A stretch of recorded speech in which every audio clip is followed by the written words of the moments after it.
delays in traffic, about conditions where there's been rain and snow, and that's causing issues. I always, and sometimes I just appreciate your commenting on the news or sharing a news tip with us. You can do all of that on the KSL Mountain Home Services text line, whenever it's safe for you to do so.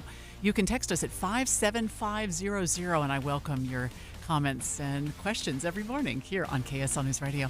We'll take a look at money news just ahead and check the markets. That's coming up next on KSL News Radio.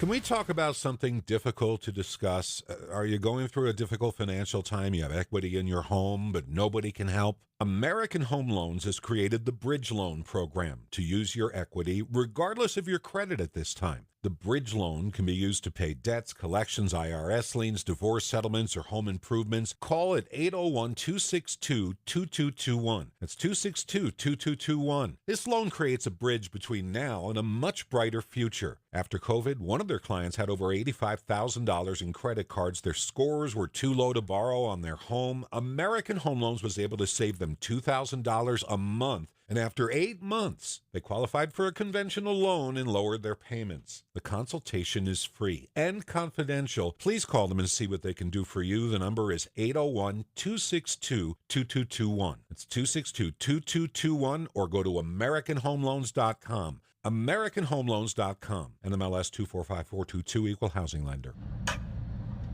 An emergency can happen any second. Here's a few seconds to think about where you'd go. When you need medical care fast, the closest emergency room is a smart thing to know. Common Spirit Health ERs are your direct path between feeling scared or uncomfortable and feeling better. Find emergency care in your neighborhood at mountain.commonspirit.org. If you're living with dry age-related macular degeneration or dry AMD, you may be at risk for developing geographic atrophy or GA. GA can be unpredictable and progress rapidly, leading to irreversible vision loss. Now there's something you can do to slow it down and get it going slower. Izervay is proven to slow GA progression. Izervay gets GA going slower. Izervay or avacincaptad pagel is a prescription eye injection used to treat GA. Don't take it if you have an infection or active swelling in or around your eye. Izervay can cause eye infection, retinal detachment, or increased risk of wet AMD. Izervay may temporarily increase eye pressure. Your vision may be impaired after an eye injection or exam. Don't delay. Ask your doctor about Izervay today. Izervay gets GA going slower. Visit Izervay.com. That's IZERVAY.com.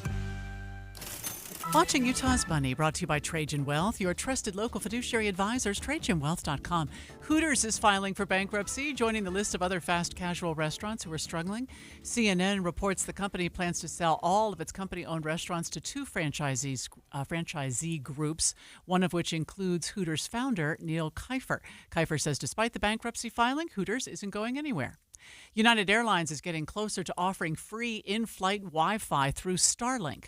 Fox Business reports the FAA has approved the airline's first Starlink-equipped aircraft, paving the way for the plane's first commercial flight in May. The U.S. Food and Drug Administration is recalling more than 200,000 pounds of liquid egg products.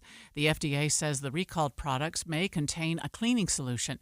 Officials believe the items were only distributed to 6 states, but it is possible they were sent out nationwide. Your money at this moment. The markets are down at this hour. The Dow down 446 now. That's 1%. We're at 41,785. S&P is down 47. That's 0.8%. The Nasdaq down 139. That is 0.75%. Coming up in just a moment, UHP is working a multi-car crash on northbound I-15 at the Bangerter Highway exit. That's blocking 3 right lanes. Plus I-80, is slow and snow-packed through Parley's Canyon. We'll check all of that just ahead on KSL News Radio. Spring is the perfect time to refresh your home. And Zero-Res Carpet and Air Duct Cleaning is here to help. Right now, get 3 rooms of carpet cleaned, plus a free hallway for just $119. And for a whole home refresh, take 20% off upholstery cleaning. Unlike traditional cleaners, Zero Res uses patented ZR water, a powerful cleaning solution that lifts dirt and grime without harsh chemicals or detergents. That means your carpets and upholstery stay cleaner, longer, and dry in hours, not days. It's safe for kids, pets, and the environment. Plus, every cleaning comes with the Zero Res Gotta Love It guarantee. If you're not completely satisfied, Zero Res will re-clean for free within 30 days. Don't miss out on these limited time offers because spring cleaning starts now. Get started today at zerores.com and mention KSL to lock in your deal. That's zerores.com. Dave and Dujanovic. If you're driving to work or you're driving the kids to a soccer game, where you're like in car.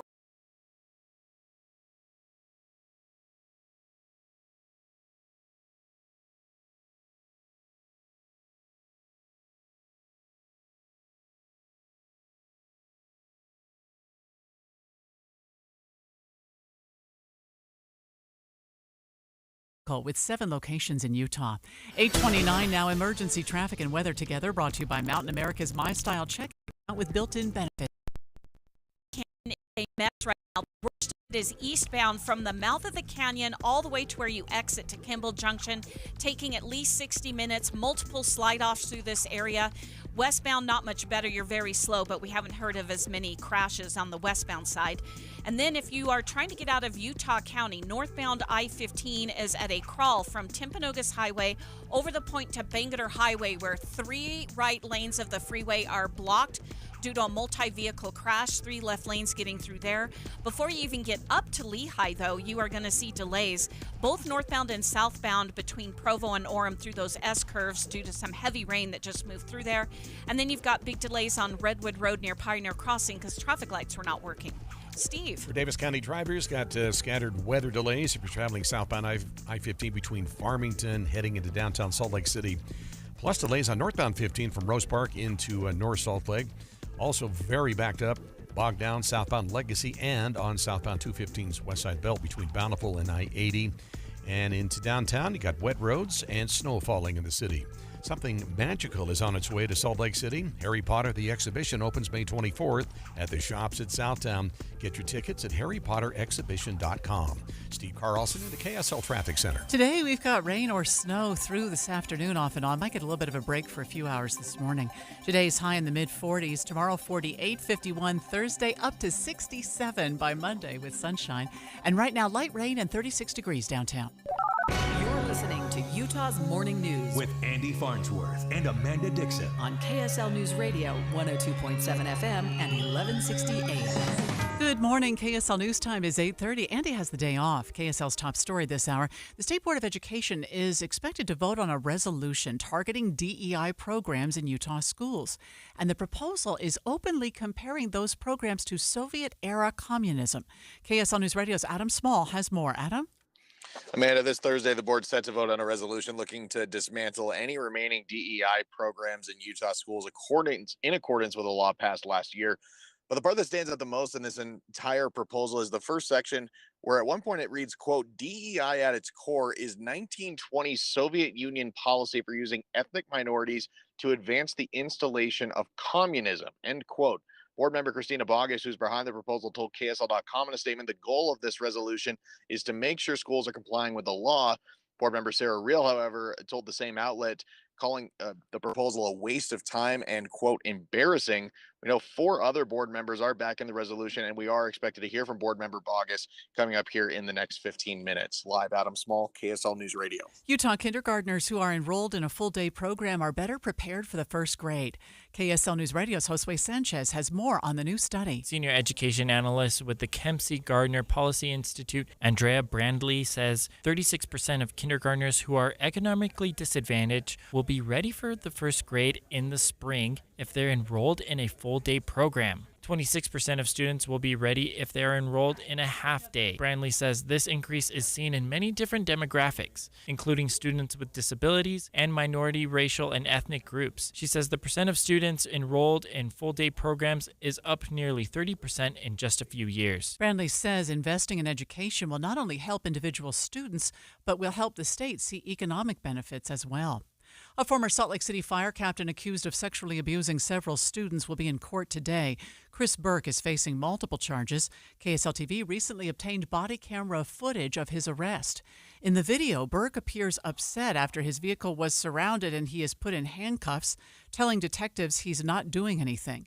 They say he avoided their phone calls and felt the force was necessary with Burke's military background. When faced with the accusations, he says he teaches about professionalism and is so close to retirement. And now it's going to look like I abuse women. I can't be trusted to teach. He is currently being held without bail. Jury selection continues today in Lori Vallow Daybell's Arizona murder case. She will be tried for conspiracy to commit murder regarding her fourth husband, Charles Vallow.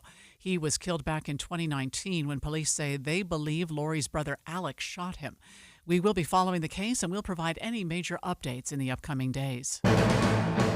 KSL's top national stories this hour. Voters head to the polls today in Wisconsin and Florida for special elections. ABC News senior political correspondent Rachel Scott says in Wisconsin, a seat is up for grabs in the state Supreme Court. Democrats and Republicans are calling this the most consequential election since President Trump took office. There are big implications of what the state Supreme Court could do. They will be taking up some major cases likely on everything from abortion rights to the state's election laws as well. And so both sides really spending a lot of money. This has turned into the most expensive judicial race in history. Billionaire Elon Musk has inserted himself into the race, handing out million-dollar checks to two Wisconsin voters and promising smaller payments to others who help elect a conservative candidate to the state's top court. The special election in Florida could expand the Republican majority in the House. America in the Morning's Clayton Neville has that part of the story. Republicans typically hold office in the two districts voting today, but there's been some enthusiasm among Democrats. In Florida's 6th congressional district, Republican State Senator Randy Fine and Democrat Josh Weil, a public school teacher, are on the ballot. That race to determine who replaces current Republican Congressman Michael Waltz. The other open seat previously belonged to former Congressman Matt Gaetz, who resigned after being nominated for U.S. Attorney General.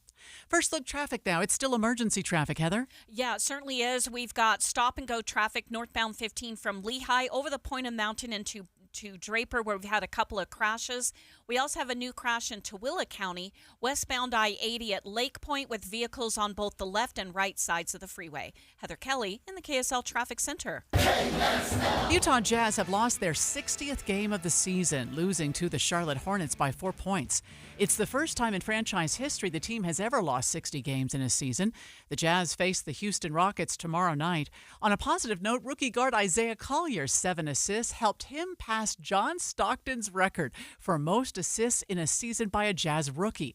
Collier now has 416 assists this season. Take off the interim tag. BYU has announced Lee Cummard will be their next women's basketball head coach. Cummard has worked as an associate head coach for the team over the last 3 seasons and has been with the team since joining as an assistant coach in 2019. Smith Entertainment Group founder Ryan Smith has announced plans to fund ice rinks around the state. KSL News Radio's Brianna Willis reports. In a post on X, Smith says his group will be donating $500,000 per rink with a cap of 20 rinks. He says cities can work with entrepreneurs to build the rinks using what he calls, quote, out-of-the-box plans. In his post, he includes concept photos showing buildings featuring up to 3 rinks. In a previous post, Smith said he would like to see the same number of kids participating in youth hockey programs as basketball. Brianna Willis, KSL News Radio. The Murray High School baseball team pulled off a World Series-worthy surprise for their coach, celebrating a major milestone in wins with a memorable moment. KSL News Radio's Eric Cabrera has the story. When Murray High beat rival Kearns in their most recent game, it wasn't just another win. It marked Coach Marsh Wilson's 300th victory. I turned around and I got my whole team there with balloons and they've thrown water on me and all this, and I really wasn't paying much attention to it. And then I get drenched with a bunch of water, and I thought it felt great. It was a warm day that day, so it actually felt pretty good. Wilson, who spent 14 years coaching at Murray High and over 22 years in total, downplays his personal achievement. He quickly pointed out that coaches like Joey Sato across the state have surpassed the 300-win milestone, but also acknowledged the hard work it took to get there. Eric Cabrera, KSL News Radio. I'm looking up at the traffic cameras and I see slow traffic just about everywhere. Let's check in with the traffic center and find out where the worst delays are coming up in just a moment here on KSL News Radio. Hi, this is Doug Wright. I love to talk about NPS. It indeed is a nice place to save, and they get their inventory. I get asked this all the time. Where does it come from? Overstock, unclaimed, refused shipments from various companies around the country and even around the world. And NPS acquires that and gives you savings of 20 to 70% each and every day. And then on top of that, each of their 4 stores, they'll have in-store deals that save you even more. You get the products that you want at unbelievable prices. And sometimes you'll find things that you weren't even looking for, but you end up absolutely loving. Treasure hunting at its best awaits you at NPS. And of course, you can get your groceries there too at very competitive prices. They're on North State Street in Orem, North Main Street in Layton, and in Salt Lake City, just off Redwood Road. For over 133 years, Central Bank has been a cornerstone of Utah County, providing generations of families and businesses with trusted community banking services, and are more than just a bank. Central Bank is part of Utah's legacy. With 12 convenient locations across Utah County, Central Bank combines the strength of traditional customer service with the convenience of modern technology. Customized one-to-one service means you're never just another account number, and your phone call actually rings to a real person. Hi there, thanks for calling Central Bank. Voted best bank and best mortgage in Utah Valley, Central Bank is here to help you with all your financial needs. From top SBA lending services for small businesses and quick turnaround times on construction loans. They're dedicated to helping you build your future. Whether you're cheering for the Cougars or building your dream home, trust the bank that's been here since the beginning. Central Bank, strong, local, secure, since 1891. Online at cbutah.com or any of 12 Utah County locations. Central Bank, member FDIC, equal housing lender. Let's get right to emergency traffic and weather together, brought to you by Mountain America's My Style checking account with built-in benefits. Heather? Well, snow continues to pummel Parley's Canyon, but the worst problem is we've got several spin-offs, accidents, and even a jackknife semi eastbound I-80 right near Lambs Canyon, and all of that has created pretty much a parking lot from the mouth of the canyon all the way over to the Kimball Junction exit. It's taking about an hour to get through the canyon, which is normally 15 minutes. Then you still have delays northbound I-15 from Lehigh right around 2100 north over the point of the mountain to Bangerter Highway. Now, the crash that was at Bangerter Highway just cleared, but we have another crash behind it at the 146 South exit in Bluffdale, blocking a right lane and shoulder there. And then you just have delays in a lot of the other roadways in Salt Lake Valley. Steve. And yet another crash, a fresh one on westbound I-80 at the Lake Point exit in Tooele County. UHB did a slowdown maneuver there to get the cars out of their way, so look for those vehicles on the right and left-hand sides of the road. We have scattered weather delays on southbound 15 between Farmington heading into downtown Salt Lake City. Northbound I-15 slow and go from Rose Park into North Salt Lake and farther up into Davis County from Layton into Clearfield. Also still backed up southbound Legacy and on southbound 215's West Belt. That's between Bountiful and I-80. Make your someday today. Start your dream kitchen or bath at Bedrock Quartz with 18 months, 0% financing. Visit one of 7 Utah showrooms near you today or bedrockquartz.com. Steve Carlson to the KSL Traffic Center. Well, the cold front has passed us. It's now into southern and eastern Utah. Still scattered rain, snow showers today with a high of 46. Overnight, we'll go to 30 degrees with a slight chance for a weak shower. 48 tomorrow, mostly cloudy, 30% chance for a shower. From the KSL Weather Center, I'm Matt Johnson. And right now we have light snow again and 33 degrees downtown. I'm looking forward to this conversation with State School Board member Christina Bogas in just a moment. She is the member behind the proposal for this resolution that compares DEI programs in Utah schools to Soviet communism. We'll try and understand what her thinking is there and what the motivation was for this resolution. That's coming up just ahead on KSL. You can stream us live at kslnewsradio.com and on the app for KSL News Radio. We are Utah's news, traffic, and weather station. Hey, this is Dan, the laptop man from PC Laptops. Let me tell you an amazing story. Last week, a customer came in. They were a creative director for an agency, and they were frustrated that their old, slow computer wasn't processing their files quick enough. He had a big project due and could not afford any delays. Well, we hooked him up with one of our new, powerful 2025 desktops for only $999, and he was able to complete his project with ease. Take one home today. The new 2025 S1 desktop or SM3 laptop for only $999. You heard that right, $999. You get a blazing fast processor, 16 gigs of RAM, and over a terabyte of blazing storage for $999. What else you get? Lifetime service warranty, and we have 12 months special financing on approved credit. Hurry in right now because supplies are limited, because at PC Laptops, we love you. Just check us out at PCLaptops.com. $999, PCLaptops.com. This is the story of the one who, as a maintenance specialist for a historic high-rise, knows that vintage charm historically needs constant attention. Which is why when it's time to upgrade turn-of-the-century mechanicals, they turn to Grainger. With easy access to 1 million+ products and the scale to deliver when and where you need them. The right tools and supplies are never far away. So the one can keep that vintage building running like new. Call, click Grainger.com, or just stop by. Grainger, for the ones who get it done. How can you free your team from time-consuming office tasks? Amazon Business. Smart business buying tools enable buyers to find and purchase items fast so they can focus on strategy and growth. Free up your team and focus on your future. Learn more at AmazonBusiness.com. Check engine or ABS light on? Take the guesswork out of your warning lights with O'Reilly Veriscan. It's free. Ask for O'Reilly Veriscan. O'Reilly Auto Parts. COVID-19, brought to you by CDC and the Ad Council. Managing today's uncertainty can be overwhelming.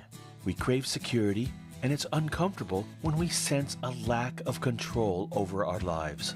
Develop a routine for a more balanced lifestyle with healthy habits and fun.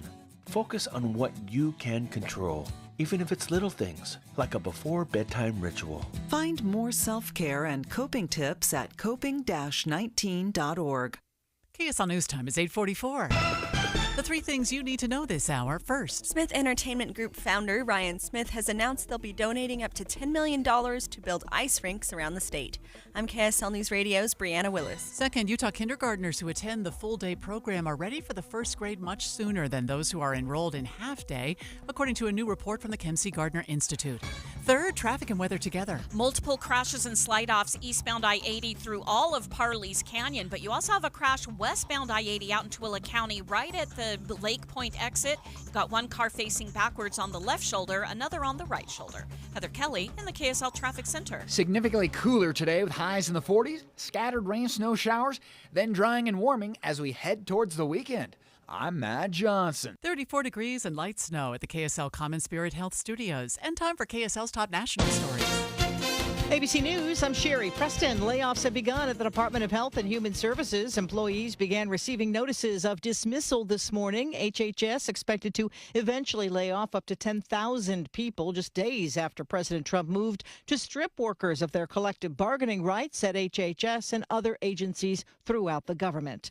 Also in just this morning, nearly 24 states are suing the Trump administration over the decision to rescind billions of dollars in health funding. And in a sign that the job market is slowing but still healthy, employers posted 7.6 million job openings in February, down from 8.4 million a year earlier. The Trump tariffs are expected to kick in tomorrow. The Wisconsin Supreme Court election being held today. It could shift the balance of power on the state court with big implications for the future rulings on abortion rights, voting laws, election laws, and potentially how congressional maps are redrawn in this state. That's ABC's Rachel Scott. This is ABC News. We've been talking this morning about a resolution directing removal of DEI in Utah schools for the Utah State Board of Education to vote on. Joining me now live is the state school board member behind this proposal, Christina. Is it Bages, Christina? It's Bages. Bages, I'm so sorry. Thank you for your time this morning. No. Christina, tell me, what is your goal with this resolution? Well, I think we've got a manifold set of goals. One is we've got a system or a culture of non-compliance that's been confirmed by multiple audits through OLAG and our own audit department. And we have a legislative bill that is passed. It is enforced, and we have a system at large that's not complying with the law. So we have a manifold goal. One, we bring attention to an issue that has been in the public eye and overwhelmingly talked about for over 5 years. Public policy has resulted from that, and we have a system that just is overtly flagrant, and they disregard the law because the tenets of radical DEI are still outward. They're very overt and ever present in our state's educational infrastructure. Can you give me an example of what kind of flagrant disobeying of the law you're seeing? Yeah. So, for example, in the legislative code, it says you cannot have a DEI office. That is officially no longer a thing. And we have school districts in our state that have published for DEI officers, as well as they've kept their office of DEI. Like the law says, get rid of it. It gave a timeline. That time has since passed, and there's flagrant disregard for that. There's also a series of what are called prohibited discriminatory practices that are cited in that code that came from House Bill 261. And we have many of our LEAs and our agency itself that is still in violation of that. So the resolution is to make sure that the school districts and individual schools come into compliance with that law. But then why go on to compare DEI programs to Soviet communism? So I actually didn't compare them to Soviet communism. I compared them to the goals. And so if you read that language, that's there. Many people have said that, so it's not just you that has said that. But it says that their programs, processes, or implemented ideas that attempt to achieve the Soviet communist goal. And that's an important distinction because we want to be very clear about what we're talking about. The equality of humanity's values should never be understated, ever. All men are created equal, and all men have a seat at the table. We're talking about programs, processes, and ideas that attempt to achieve the Soviet communist goal, which is ultimately about uprising, revolt, revolution, and war. But do you think? I'm sorry, Christina. Do you think using? I mean, it's a heavy statement, even just using the two words Soviet communist about the people who support these programs. That I just don't know whether that will go toward your ultimate goal, which is always about caring for the children. Mm-hmm. So I think that there's some conflation there because when we define things, it's important to know what we're talking about. Whenever you come to the table to have a negotiation, you negotiate a contract, you negotiate whatever, we have to define our terms. And the thing about radical DEI activists is they're very good about co-opting language and attempting to redefine it. And it's this culture of crazy that exists so that you can't actually have a conversation. And it is important that we talk about what we're really talking about, and we are talking about those practices, programs, and ideas that have the same goal. And I think anybody that is trained in education can ask themselves that question: have I participated in this? Have I been trained in this? Is the goal X, or is the goal to make sure that these young people feel loved? Because there is a difference. You're not concerned that this will smack of McCarthyism because it's like the communist scare sort of thing. That word is just so charged. I think people can be hyperbolic and bombastic and make those accusations, but I think it would fall flat on its face, just because we have a definition here, and to put words in someone's mouth isn't fair and sporting. We're very clear in this that we're talking about the goal. We define the goal, and we go on to in very sterile words. I mean, it's very sterile. It just is a definition, and we say basically at its core, its roots woven through time, this is the goal, this is the origination point. And what we're seeing in our schools today are these programs that have this goal, and these radical DEI practices are still existing. So if people want to be hyperbolic and bombastic, they can choose to do that, but I'm not going to take on their words because those are not my words. I so appreciate your time. This is State School Board member Christina Bogas, who is behind the resolution that will be voted on by the State Board of Education this week on the In-Depth at 15 and 45. Forgive me for being late to a Traffic and Weather Together emergency traffic brought to you by Mountain America's MyStyle checking account with built-in benefits. And back to you, Heather. Don't go into Parley's Canyon, whether you're eastbound or westbound, but eastbounders are going to have the worst struggle from the mouth of the canyon, actually from Foothill Drive, heading east all the way over the summit to the Kimball Junction exit, is now taking at least 65, 70 minutes minimum to get through there. We've had multiple slide-offs, jackknife semis. Westbounders are also slow, but you don't have quite as much traffic in that direction. Northbound I-15, you are stop and go from 2100 north in Lehigh over the point of the mountain into Draper, where we've had multiple crashes there as well. And then you've got a little bit of slowing on Mountain View Corridor, Bangerter Highway, all due to weather. Steve. UHP clearing up that crash. This is on westbound 80 at Lake Point there at the exit into Willa County. Vehicles are on the left and right shoulders. Also have heavy traffic on the eastbound side of SR 36 and eastbound 80 heading towards Salt Lake. Delays on southbound I-15 heading into downtown Salt Lake City from Farmington. We have delays northbound from Lagoon into Kaysville. And we're still pretty jammed up on southbound Legacy and on the South Belt at, between Bountiful and I-80. This spring, experience the magic of nature and light at Zooluminate, where wild things glow. Hogle Zoo's new after-hours event. Get your Zoom Illuminate tickets at hoglezoo.org. Steve Carlson in the KSL Traffic Center. KSL 7-day forecast has a significant warm-up headed our way, but it's going to take some time. Starting with this afternoon, look for rain, snow showers, 46 degrees. 48, mostly cloudy, and a slight chance for a shower on Wednesday. Clouds move in on Thursday and Friday. Highs will be in the 50s. And then Saturday, 58 degrees, mostly sunny skies. We're back to the 60s by Sunday. Monday's clear, 67. From the KSL Weather Center, I'm Matt Johnson. Light snow right now and 34 degrees downtown. Hey, are you nervous about this stock market volatility and what will happen with tariffs, taxes, and Social Security? You're invited to a free educational event with Jeff Bush. Jeff's been featured in Investment News and CNBC. He's a nonpartisan authority that talks about this is what's going on in Washington right now. Here's how it could impact you. And these are the actionable strategies that could protect and grow your retirement savings. This event is hosted by Boss Retirement Solutions. See Jeff Bush live on Thursday, April 10th at 6:30 p.m. in downtown Salt Lake.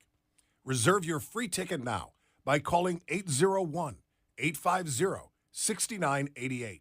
That's 801-850-6988.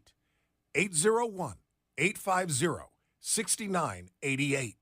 Advisory services offered through Boss Retirement Advisors. Investing involves risk, including the potential loss of principal. Boss Retirement Solutions and Advisors paid Jeff Bush for his appearance, but he is not affiliated with our firm. Have you been wondering what happened to Master Electrical Services? Where did they go? You mean the Master Electrical Services that's been serving Utah since 1954? Yep, them. The Master Electrical Services that was the first to offer upfront pricing guarantee with no hidden fees? That's who I'm talking about. And 100% satisfaction guarantee? That's right, Debbie. Master Electrical Service has joined Mountain Air, and together they've become Mountain Home Services. This is great news because they can offer whole home protection, electrical, EV chargers, HVAC, generators, plumbing, and fireplaces. Yeah, I love that new one, the fireplaces. You can find them online at mountainhomeservices.com. That's mountainhomeservices.com. Or at that same easy-to-remember phone number, 801-543-2222. Again, 801-543-2222. Mountain Home Services is the company that we trust, and so can you. Remember, just check them out online at mountainhomeservices.com. At Cadillac, we believe true luxury isn't just about craftsmanship. It's about innovation. That's why we created a luxury line of electric SUVs, including the best-selling Lyriq, the all-new Optic, and the Escalade IQ, the first fully electric full-sized SUV. You can travel over 400 miles on a single charge. So come get your dream car and see exactly why driving a Cadillac is like no other driving experience. Visit Jerry Seiner Cadillac and experience the Seiner difference today. We are watching Utah's Money here on KSL News Radio. And it is brought to you by Trajan Wealth, your trusted local fiduciary advisors, TrajanWealth.com. The Dow is down 215 at this hour, and that's 0.5%. We're at 42,044. We'll get another look at emergency traffic just ahead on KSL News Radio. Discover the timeless value at Duke's Jewelers, a local treasure since 1948. Whether you're searching for a unique engagement ring or need expert watch repair, Duke's has been serving the community for over 75 years. It's the perfect time to visit and explore the wide selection of custom designs and quality gemstones. The skilled designers at Duke's can bring your dream piece to life, while experienced jewelers handle repairs and modifications in-house. Duke's Jewelers takes pride in value pricing, ensuring you receive the best prices every day. Need an appraisal? The Duke's Jewelers AGS certified gemologist is here to help.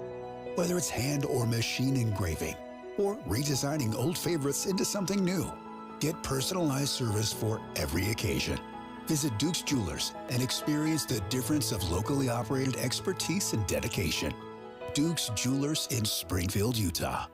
We all hear the radio ads about the IRS. They tell you to be afraid, to be scared, and they try to frighten you into calling. I'm not here to do that. Tax Relief Advocates is different. TRA is here to tell you that if you owe money to the IRS, whether it's $5,000, $50,000, or $500,000, we have a solution. It doesn't matter if you're sitting in your car, at work, or with your kids. No matter where you are, call now. 800-575-8157. Don't lose hope. TRA can eliminate or reduce what you owe to the IRS. Generous programs are now available that can give you a fresh start. Our passion is taxes and helping individuals fix their IRS problems. We have over 1,000 5-star reviews on Google and an A+ with the Better Business Bureau. You don't need to be afraid of the IRS any longer. End your tax nightmare today by visiting us online at TRA.com or call 800-575-8157. That's 800-575-8157. Tax Relief Advocates. Real solutions for real people. At KSL News Radio, we have a 30-year legacy of honoring Utah teachers, but we can't do it without your help. Please tell us about an important teacher in your life on the KSL Teacher Tribute Wall, presented by Cypress Credit Union. Each month, one lucky teacher wins a $500 gift card from Cypress Credit Union, a $250 gift card to Harmon's, plus season tickets to Hale Center Theater. Say thanks to your teacher today at kslnewsradio.com/teacher from Cypress Credit Union and KSL News Radio. 8:59 emergency traffic and weather together, brought to you by Mountain America's My Style checking account with built-in benefits. Heather? Well, the latest crash is northbound I-15 right before you get to the I-80 East turnoff in South Salt Lake. We had two vehicles facing backwards on the roadway, 3 right lanes blocked, traffic backed up into Murray. Before you even get there, you've got delays coming out of Lehigh over the point of the mountain due to multiple crashes. And don't even think about getting into Parley's Canyon. It's at more than an hour from the mouth over to the Kimball Junction exit. Steve? And right now, we're still jammed up on southbound Legacy and southbound 215's West Side Belt Route. Had a crash in the mix on South 215 at 700 North on the right shoulder. UHP clearing up that crash on westbound 80 at the Lake Point exit in Tooele. Vehicles on the left and right shoulders. And delays on southbound I-15 heading into downtown Salt Lake City from Bountiful into downtown. Use Superior Water and Air for all your HVAC and water treatment needs. Call 974-9090 for a visit. Or visit SuperiorWaterandAir.com. Superior Water and Air, we got this. Steve Carlson in the KSL Traffic Center. Today we'll have snow and rain off and on through this afternoon with a high of 46. Right now we have light snow and 36 downtown. David Dujanovic coming up next. KSL FM Midvale. KSL Salt Lake City. From the KSL Common Spirit Health Studios, this is KSL News Radio. Utah's news, traffic, and weather station. 9 o'clock at KSL News Radio. I'm Amanda Dixon. KSL's top story, a silver alert ended in tragedy when Weber County search and rescue teams found a body in the Weber River. Police say 86-year-old Edward Bovero was missing for about 24 hours before his body was discovered. He was known to hang around the area. There is no foul play expected at this time. A section of the Jordan River Trail is being shut down for several months over safety and infrastructure concerns. City officials say the section spanning from Cottonwood Park near 400 South to 700 North will get a makeover in the meantime. They plan to install new lighting, restore damaged riverbeds, and remove overgrown vegetation. All Our top national story now from ABC News. New Jersey Senator Cory Booker continues his marathon speech on the Senate floor today, using the time to protest the Trump administration. Senator Raphael Warnock has helped Booker throughout his speech and is grateful he is speaking out. You are literally holding vigil for our nation. We are beset by the politics of fear. The scripture tells us that perfect love casts out all fear. We are witnessing again this ugly game, the politics of us and them. Booker says the president and his allies are disregarding the checks and balances of the U.S. government. Your money at this moment, the Dow is off 138 now. That's actually made up some ground. We're at 42,121. Coming up, we've got rain and snow in the forecast for today. KSL weather is next. KSL News Time, 9:02.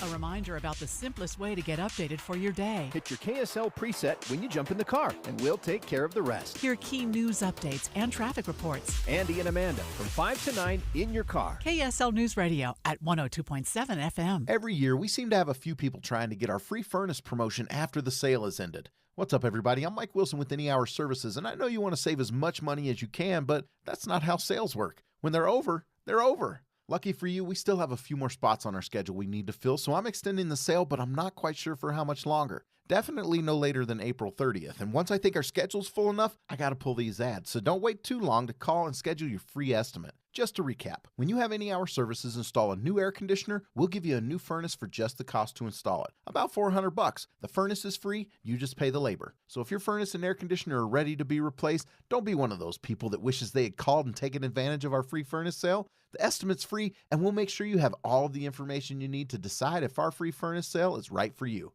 If you think you might be interested, call Any Hour Services at 801-443-7400. You can Google Any Hour Services. You can even schedule online at anyhourservices.com. No one helps more homeowners than Any Hour Services. When divorce puts your life's work on the line, Cordell & Cordell is ready to help you protect it. As a business owner, you've dedicated years building a legacy now at risk due to divorce. Let our experienced family law attorneys fight for you and that legacy. Cordell & Cordell is one of the nation's largest family law firms. Call to schedule your consultation today. Offices in Midvale and Clearfield. 1412 South Legend Hills Drive, Suite 200, Clearfield, Utah, 84015. Online at CordellCordell.com. Go from daydreamer to industry leader with Amazon Business. From office supplies to IT essentials, Amazon Business provides tools that help you save costs and make insight-based decisions. Learn how to bring your visions to life at AmazonBusiness.com. Get one free set of brake pads when you buy 2 brake rotors. Visit O'Reilly Auto Parts. Offer in-store only. Restrictions apply. See store for details. O'Reilly Auto Parts. This message comes from Viking, committed to exploring the world in comfort. Journey through the heart of Europe on an elegant Viking longship with thoughtful service, destination-focused dining, and cultural enrichment on board and on shore. With small ships that bring travelers closer to the destination, there's more time to explore. And every Viking voyage is all-inclusive, with no children and no casinos. Discover more at Viking.com. Enroll in Farm Bureau Financial Services Driveology, and you'll instantly save 10% on your auto insurance premium. Over time, your safe driving habits could earn you even bigger savings, up to 50%. Learn more and start saving with Driveology at fbfs.com/save. 10% savings applied at enrollment for select coverages. Future savings based on individual driving behaviors and varies by coverages selected. Farm Bureau Property and Casualty Insurance Company, Western Agricultural Insurance Company. Traffic and weather together brought to you by Mountain America's MyStyle checking account with built-in benefits. And here's Steve Carlson. UHB clearing up some crashes remaining northbound 15, 27 south, blocking right lanes. Another crash northbound 15 at 152nd south in Bluffdale. Plus a new crash right now on southbound I-215's West Belt at California Avenue. And the drive on I-80 pretty slow and snowpacked through Parley's Canyon. Expect at least 60 minutes from the mouth up to Kimball Junction. Advanced Window Products offers Graber window coverings, high-end quality. With the best warranty, save 30% off when you mention KSL. AdvancedWindows.com. Steve Carlson in the KSL Traffic Center. Will start to dry out as the day goes on. Today's high 46, 48 tomorrow. Will continue to heat up as the week continues, getting to 61 by Sunday. Right now, light snow and 35 degrees. I'm Amanda Dixon from the KSL Common Spirit Health Studios. Listen online at kslnewsradio.com. We're Utah's news, traffic, and weather station. Dave and Dujanovic, your morning companions for talk, analysis, and key perspectives on Utah's biggest stories on KSL News Radio. Dave and Dujanovic, special coverage of the top national story. It is April 1st. This is important because April 1st is obviously April Fool's Day. And President Trump didn't want his Tariff Liberation Day to be thought as a joke. This is all true, folks. So he literally said all the tariffs that were going into place happening on April 2nd, because April 1st, that's joke day. So there we go. So today, no tariffs, or at least limited tariffs. Tomorrow is when massive tariffs across the board are supposed to go into effect. Filling in for Debbie Dujanovic, Leah Murray from the Walker Institute of Politics at Weber State, also an Inside Sources host. There we go. One more day. And this time, we're going to have tariffs? Question mark? Because we've tried to have tariffs, and then they get rescinded or they get paused. What do you make of this round of tariffs, and do you think these actually go into effect? Yeah, I mean, that's a really good question, right? So one of the things I've heard is that Trump likes to use the threat of tariffs as a negotiating tactic. But I'm also going to tell you what, we've been hearing from him how he's going to raise revenue, how he's going to solve the budget, right, is through the proceeds from the tariffs. So, Dave, I got to think he means it. I wonder, when it comes to these tariffs, I feel like I'm getting a little bit of mixed messaging from the Trump administration. The purpose of the tariffs, and maybe it's not binary. Is it for fairness, fair trade practices? Is that why the tariffs are going into place? Or is this genuinely a revenue generator? And I've seen him make arguments for both. I wonder, do you think one outweighs the other, or is it truly he sees the benefit of both fairness, fair trade practices, and then as a revenue generator? Yeah, I'm not sure that I know the answer because there are two different reasons to do them, right? So I guess he just likes tariffs and whatever reason works, because if it's about fairness, that's what I'm going to say when I'm talking about China. But I can't really say that about, I don't know, Japan, right? So for Japan, it's going to be a revenue raiser because everyone wants to buy cars that are based in Japan.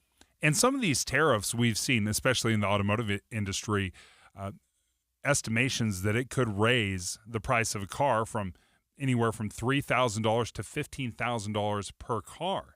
And trying to determine, okay, well, what is really an American car? It just becomes very difficult because we have become this globalist economy where I may buy it from you, from Japan, from Canada, from Mexico, and then we're going to assemble it in Michigan until we have to ship it out to somewhere else to install a radiator. Right, and even if it's like an American-made car, maybe like Ford or Chevy, they get parts from all over the planet. So it's not even just if I'm buying a Toyota or if I wanted to buy a Subaru, because what I've seen is people are like, I'm buying it now, right? So they're heading to the car dealerships right now to buy it. But even if I were buying like a Ford truck, that truck has parts that come from other parts of the planet. So those tariffs are on those parts. It's going to affect those American-made companies as well. Joining us right now, Caleb Silver from Investopedia. One of the questions I have, if we are looking at tariffs as a revenue generator, and President Trump has talked about the amount of money it would raise, can you walk us through some of that, of the focus and saying, hey, this is going to help fund the government. This is going to be a way that we can raise some money, raise some revenue. Yeah, there's also a third reason, which is to create more manufacturing jobs and more output here in the United States. So that's a third reason why they want to use tariffs. And they're talking about raising as much as $6 trillion through these tariffs, according to Peter Navarro, who's one of the senior trade policy advisors to the Trump administration. But the facts are the facts in that tariffs are inflationary, full stop, but they also cause massive disruptions in supply chain. So while this may ultimately be a revenue generator, it takes a long time between the time you flip the switch, April 2nd tomorrow, and the time you actually see real revenue being produced and gross domestic product being produced in this country due to the way we're switching things around or charging more on imports. Yeah, so Caleb, I love your point right there that it might result in more manufacturing jobs. Like what I hear the president saying is they'll be building all these beautiful factories and all these things will be happening in the United States. But given that the tariffs does such, what's the word I'm looking for, uncertain damage to the economy, what did you just say? It's inflationary. It does cause, like, man, our stock market's all over the place. What incentive then does a company have to do capital investment in a new factory? Right, like the other side of the tariff is all of this uncertainty. To a certain extent, I'm not sure that I see a payoff actually in more manufacturing jobs. Well, I think tax breaks will go a long way to helping assuage some of those fears, and I think that's what the president is also trying to do. Make it in America, get a tax break, lower tax rates for corporations. That's what he's trying to push through, which is also another reason to have the tariffs. They got to offset all of this revenue that they're going to lose through these tax breaks that they're trying to push through by extending the 2017 tax cuts, lowering the corporate tax rate, but also creating this incentive for onshoring. It's a big gamble when you consider how big the globalized economy is. And don't forget, about half the companies in the S&P 500 generate 40% or more of their revenue from overseas. So we're already talking about retaliatory tariffs because of the tariffs that the United States may put on tomorrow. That's just going to hurt their profit margins. That's why you see the stock market selling off. As you talk about this being kind of a gamble, right, to either raise revenue, bring manufacturing back, create some fairness, is this maybe the freedom that President Trump has because he doesn't have another election to face where he can maybe make some of these unpopular decisions because he genuinely believes it's the right direction to take? Well, I think this was the direction all along, and this is just an opportunity to do it, especially when he has control. The Republicans have control of the House, and it seems to be that they can steamroll a lot of what they want done to get done. So I think that this was the plan all along, and even if it hurts the economy, and he's acknowledged that as well, and so is the Secretary of the Treasury. There may be a bump, they say. There may be a blip. It may go through a rocky time here. Well, tell that to the small business owner that's just trying to hang in there with razor-thin profit margins, or the people who are, just getting by week after week. It's just going to be a rocky time for most people, because if the economy slows, that means a pullback in consumer spending. That means, again, a lack of enthusiasm for investing. That it's going to hurt everybody, but especially those that are on the margin. Yeah, so Caleb, right there, can you just tell us, Americans are confused, they're maybe afraid, what you just said, there's a lot of uncertainty. I love how you said that. Small business owners maybe can't wait out this blip, right? Like now what we're just trying to do is survive. What is your advice for those making financial decisions, right? Like what do we do to survive this? How long do we wait for this blip to, kind of resolve itself? Well, I think this is the time to sort of brace yourself and make sure your financial household is steady right now. The foundation is steady. You can pay your bills. You have enough for an emergency fund. We say that all the time. But it looks like the economy is slowing from all measures. And even if it's not, the perception that it is will drive consumers to spend less. We just saw the personal savings rate jump up to levels we haven't seen since the pandemic days because people are bracing for a slowdown. Unfortunately, when we spend less, that just causes the slowdown, right? GDP is 70% driven by consumer spending. That said, you want to make sure you are secure right now while we go through this time of uncertainty. If you have a job, lock it down, make sure it's secure. If you're looking for work, try to land that job right now, but also decide really what you need and what you want and make the decisions on what you need to make sure you have what you need going forward. Final question to Caleb Silver, who's joining us right now from Investopedia. In the first Trump term, obviously he imposed tariffs on a number of things, steel, aluminum, a number of things. And what I found interesting was that the Biden administration, they kept most and expanded on some of those tariffs when we heard some of the same concerns in the first Trump term. Yeah, well, you're exactly right. The Biden administration added tens of billions of dollars of additional tariffs on top of what Trump 1.0 did. So there have been tariffs ever since the Smoot-Hawley Act of 1930, ever since there was commerce. But we have ramped up the tariffs, and that tariffs are a worldwide phenomenon, too. They're happening everywhere with every single country. This would just be an additional heavy levy on so many imports coming into this country. But then you have to think about the retaliatory tariffs that countries are going to impose on our goods. That's going to hurt here as well. So you got the double tariff thing happening here. And then you may have even more what we call reciprocal tariffs. That's what I think we'll probably see tomorrow is the one-for-one. You tariff something on us, we're going to tariff you on the same percentage amount on your imported goods. So this is the beginning of a new and a more intensified trade war that's going to probably change the global economy going forward. Caleb Silver, thank you so much for joining us from Investopedia. Leah, as we're talking about this, one of the numbers that stood out to me is how much money is that these tariffs going to raise? And the estimation is somewhere around $6 trillion.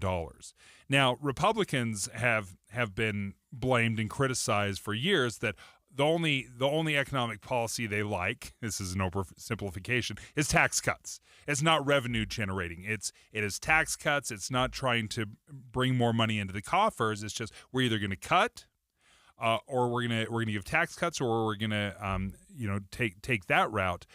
To generate $6 trillion, if this actually happens over the next 10 years, it seems like one of the first times we've heard like a concrete plan of, okay, well, how are you going to pay for everything? Well, we're going to generate it through tariffs. Yeah, and I think it's interesting because what Caleb just said was the last time we did it was the Smoot-Hawley tariff.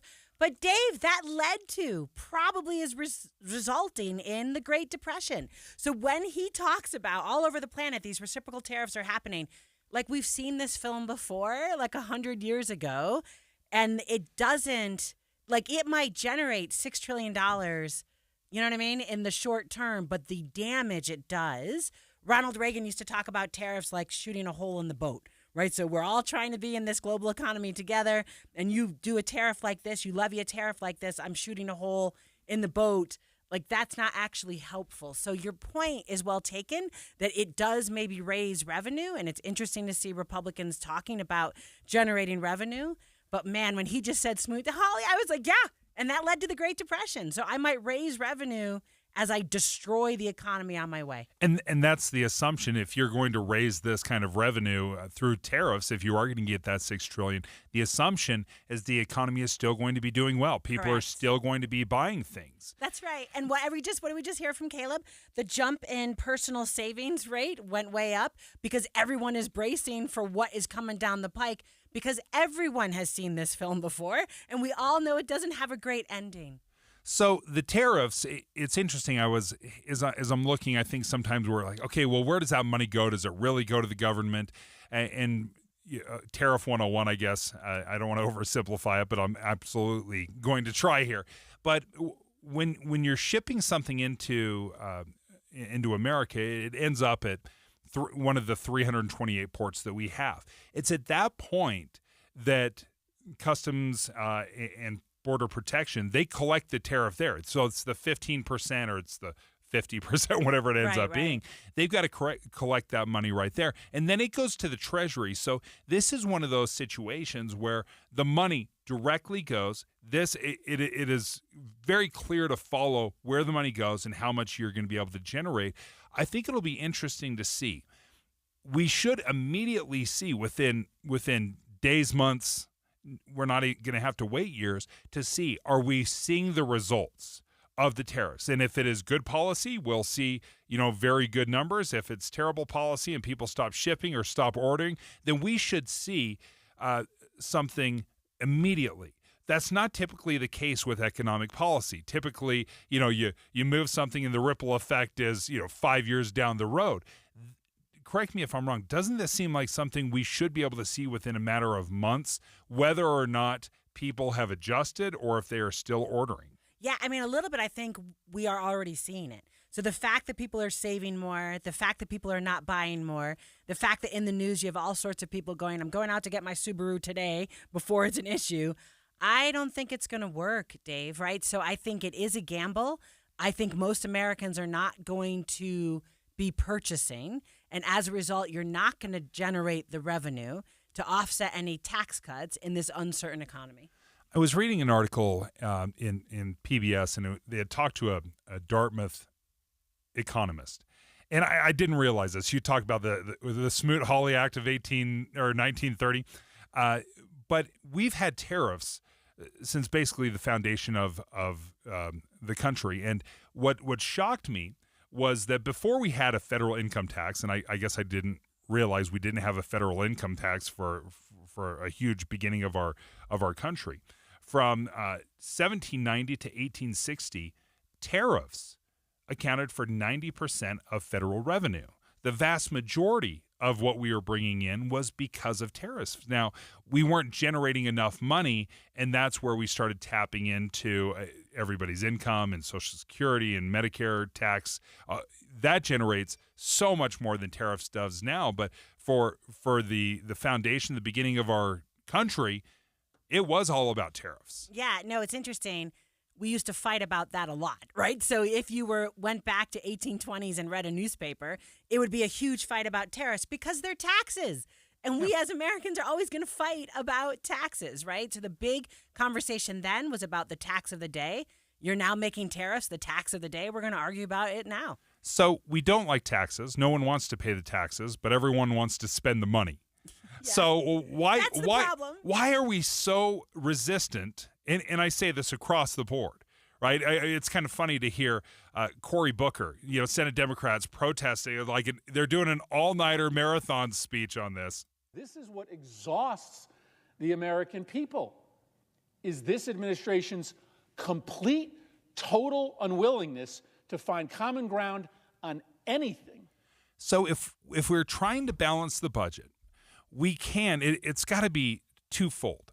We've got to reduce spending. We spend $1.8 trillion more than we bring in, right? I mean, that's clear. Obvious, yeah. We've got to reduce spending. We've got to find the most important things and fund those and then get rid of even some things that we like.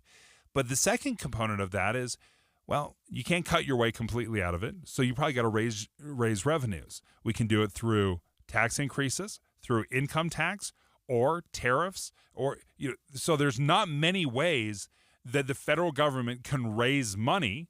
The state can raise a state sales tax, right? They can do that. They have property taxes that they can raise. We have a lot of ways locally that we can. But how does the federal government do it? There's only a couple of avenues. Right. No, I think that's right. But the thing that's fun about that politically is I love Cory Booker's out there like all the noise because they know, man, Republicans are going to pay for this. Like when we use the example of the Smoot-Hawley Tariff Act back in the 1930s, Democrats won and then won until the 1990s. Dave, I mean, like when you really hurt the economy that bad, your party's going to pay for it. So I think maybe this is the moment where Democrats figure out what the right messaging is to complain about tariffs. And maybe finally they'll be on the same page with Americans.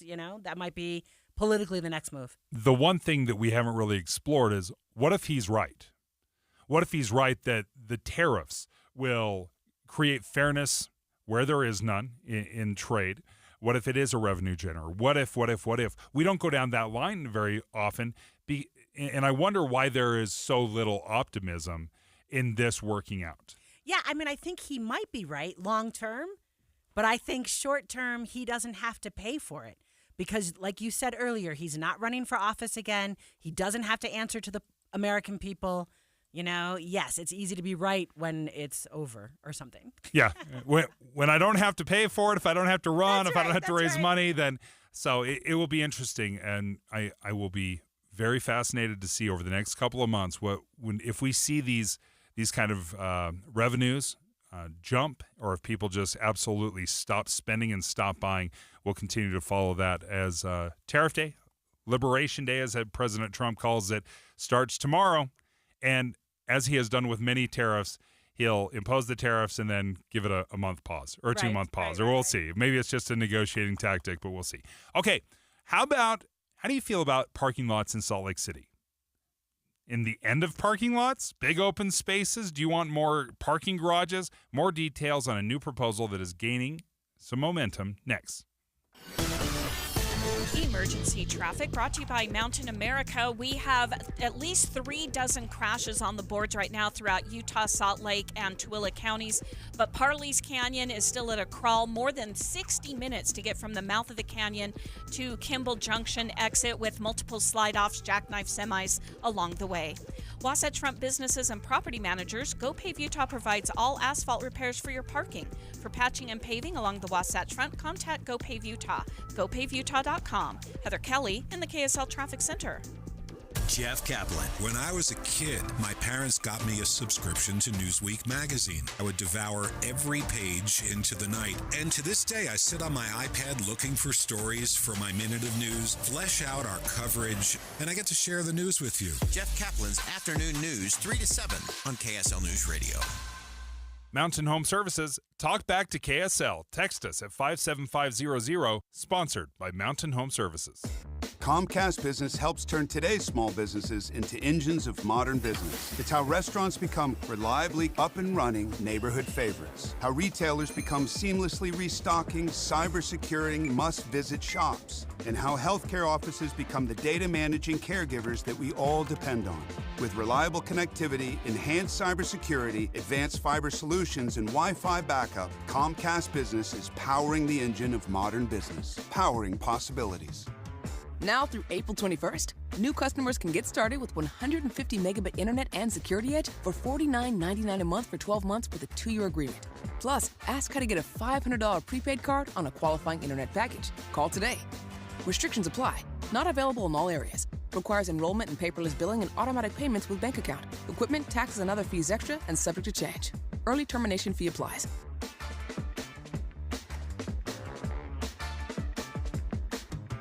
Did you know your skin is the largest organ of your body? Huh? That's why you should shower with Old Spice Super Hydration Body Wash instead of plain old bar soap. Love your skin by super hydrating it with vitamin B3 and glorious notes of vanilla and shea. Did you know that my super hydrated skin is the second largest organ of my body? The first is my heart. Old Spice. Men have skin too. Old Spice Super Hydration Body Wash. 24/7 renewing moisture. With daily use. Lowe's knows that your business is built on speed and trust. That's why the Lowe's Pro Desk is here to get you what you need the moment you need it. We'll help you plan your project, calculate your materials, and pivot when your job takes an unexpected turn. And with our Pro-only checkout and dedicated Pro parking, you have what you need to tackle your job and be back on the job in no time. Just visit us at the Pro Desk. Lowe's knows pros. We help. You save. Social Security is with you through life's journey from birth to retirement. As your life changes year to year, so do your needs. For over 80 years, Social Security has helped to meet your needs and is committed to improving access to the services that make a difference in your life. Today, you can verify your earnings, estimate your future benefits, apply for retirement, manage your benefits, and even change your address, all from the comfort of your home. Social Security's online services help put you in control with secure access to your information anytime, anywhere, allowing you to spend more time with family, friends, or simply just enjoying the day. Social Security, securing today and tomorrow. See what you can do online at socialsecurity.gov. Produced at U.S. taxpayer expense. Jeff Kaplan. I'm energized by breaking news. First of all, because it's right now, and second of all, because in many cases the audience needs to know. There's no more important service that we can provide, and I find it critically important to get more details to the audience as quickly as possible. There's nothing more energizing than that for me. Not at all. The most important thing we do is breaking news. I am gratified that so many people listen to me every afternoon on KSL, but what they don't know is that there are so many people behind the scenes making it happen, checking on the traffic, answering the phones, making the calls, talking to the newsmakers. They're out in the street, into the field to get the raw information, and then putting it all together so that I can sit in front of a microphone and be a source of information every afternoon. But there are so many people who make it happen. That's what you don't know. Ride Home with Jeff Kaplan, weekdays 3 to 7 on KSL News Radio. 9:30 at KSL News Radio. I'm Amanda Dixon. KSL's top story this hour is breaking news. U.S. Attorney General Pam Bondi says she is directing federal prosecutors to seek the death penalty for suspected United Healthcare CEO killer Luigi Mangione. Bondi says it's to carry out President Trump's agenda to stop violent crime and make America safe again. More rain and snow expected to fall today. National Weather Service lead meteorologist Christine Cruz says we could have a break in the late morning before more showers develop this afternoon and a small chance of lake effect overnight. That's a low probability event right now. We're talking less than 15% chance. If that does develop, then we'll see a little bit of potential for snow in the valley, likely after midnight into the early morning hours. The storm is expected to fully move out between tonight and tomorrow, with temperatures bouncing back to the 60s by Sunday. Our top national story this hour from ABC News: about 10,000 workers at the Department of Health and Human Services are being laid off today. ABC's Karen Travers reports. This follows about 10,000 people recently taking early retirements or buyouts. So when you add all of that up, about 20,000 people now at the Department of Health and Human Services, in a significant cut there. But the agency says by losing about 25% of their workforce, they still will maintain critical services. HHS also says that this is going to save taxpayers about $1.8 billion a year. The department maintains that the layoffs won't impact critical services. Your money at this moment: the markets have turned around and they're headed up now. The Dow is up 13 points. We're at 42,015. Coming up, rain and snow continuing today before it clears out. KSL weather is next. KSL News Time, 9:32. The sources where we get our news matters. When you listen to Utah's Morning News, we want you to feel the stories are important to you and trustworthy. This is Amanda Dixon. And I'm Andy Farnsworth. Join us weekday mornings on KSL News Radio. Hey, this is Dan the Laptop Man from PC Laptops. Myth. You might have heard that you need to spend a fortune these days to get a powerful computer. Correction. At PC Laptops, we wanted to prove that wrong. So here's the most amazing deal that we've ever done at PC Laptops for you in over 30 years. The new 2025 S1 desktop or SM3 laptop for only $999. You heard that right, $999. You get a blazing fast processor, 16 gigs of RAM, and over a terabyte of blazing storage for $999. What else do you get? Lifetime service warranty, and we have 12 months special financing on approved credit. Take one home today. Hurry in right now because supplies are limited, because at PC Laptops, we love you. Just check us out at PCLaptops.com. $999, PCLaptops.com. We still have emergency traffic and weather together, brought to you by Mountain America's My Style checking account with built-in benefits. Heather? Well, we still have at least 4 or 5 crashes northbound I-15 between 2100 North and Lehigh to the Bluffdale exit. But the one at 2100 North is blocking 2 right lanes of the freeway. And you've got another band of snow moving through right now that's affecting drivers in Spanish Fork, through all of Lehigh, South Salt Lake. In South Salt Lake, northbound I-15, you've got a crash with a couple of vehicles facing backwards right at the I-80 East turnoff. Trying to get through Parley's Canyon is a mess. Don't even try it right now. It's taking more than an hour to get from the mouth of the canyon over to the Kimball Junction exit. So you just want to wait a couple hours till the weather conditions improve, and all of the crashes through there, at least 10 or 12 of them, have cleared out. And thanks to all the people who have texted in with traffic tips to the KSL Mountain Home Services text line at 57500. GoPave Utah has 5-star reviews for asphalt, concrete paving, and striping repairs. Schedule a free consultation today. GoPave Utah, GoPaveUtah.com. GoPaveUtah.com. Heather Kelly in the KSL Traffic Center. We've got rain and snow off and on today with a high of 46 degrees. We'll get up to 48 tomorrow and then continue to heat up as the week continues, reaching about 61 degrees on Sunday. Right now, it's light snow and 34 degrees. I'm Amanda Dixon from the KSL Common Spirit Health Studios. Listen online at KSLNewsRadio.com. We're Utah's news, traffic, and weather station. Dave and Dujanovic, your morning companions for talk, analysis, and key perspectives on Utah's biggest stories on KSL News Radio. A very interesting article from KSL.com that I saw. Carter Williams wrote about this. And he talks about the end of downtown parking lots.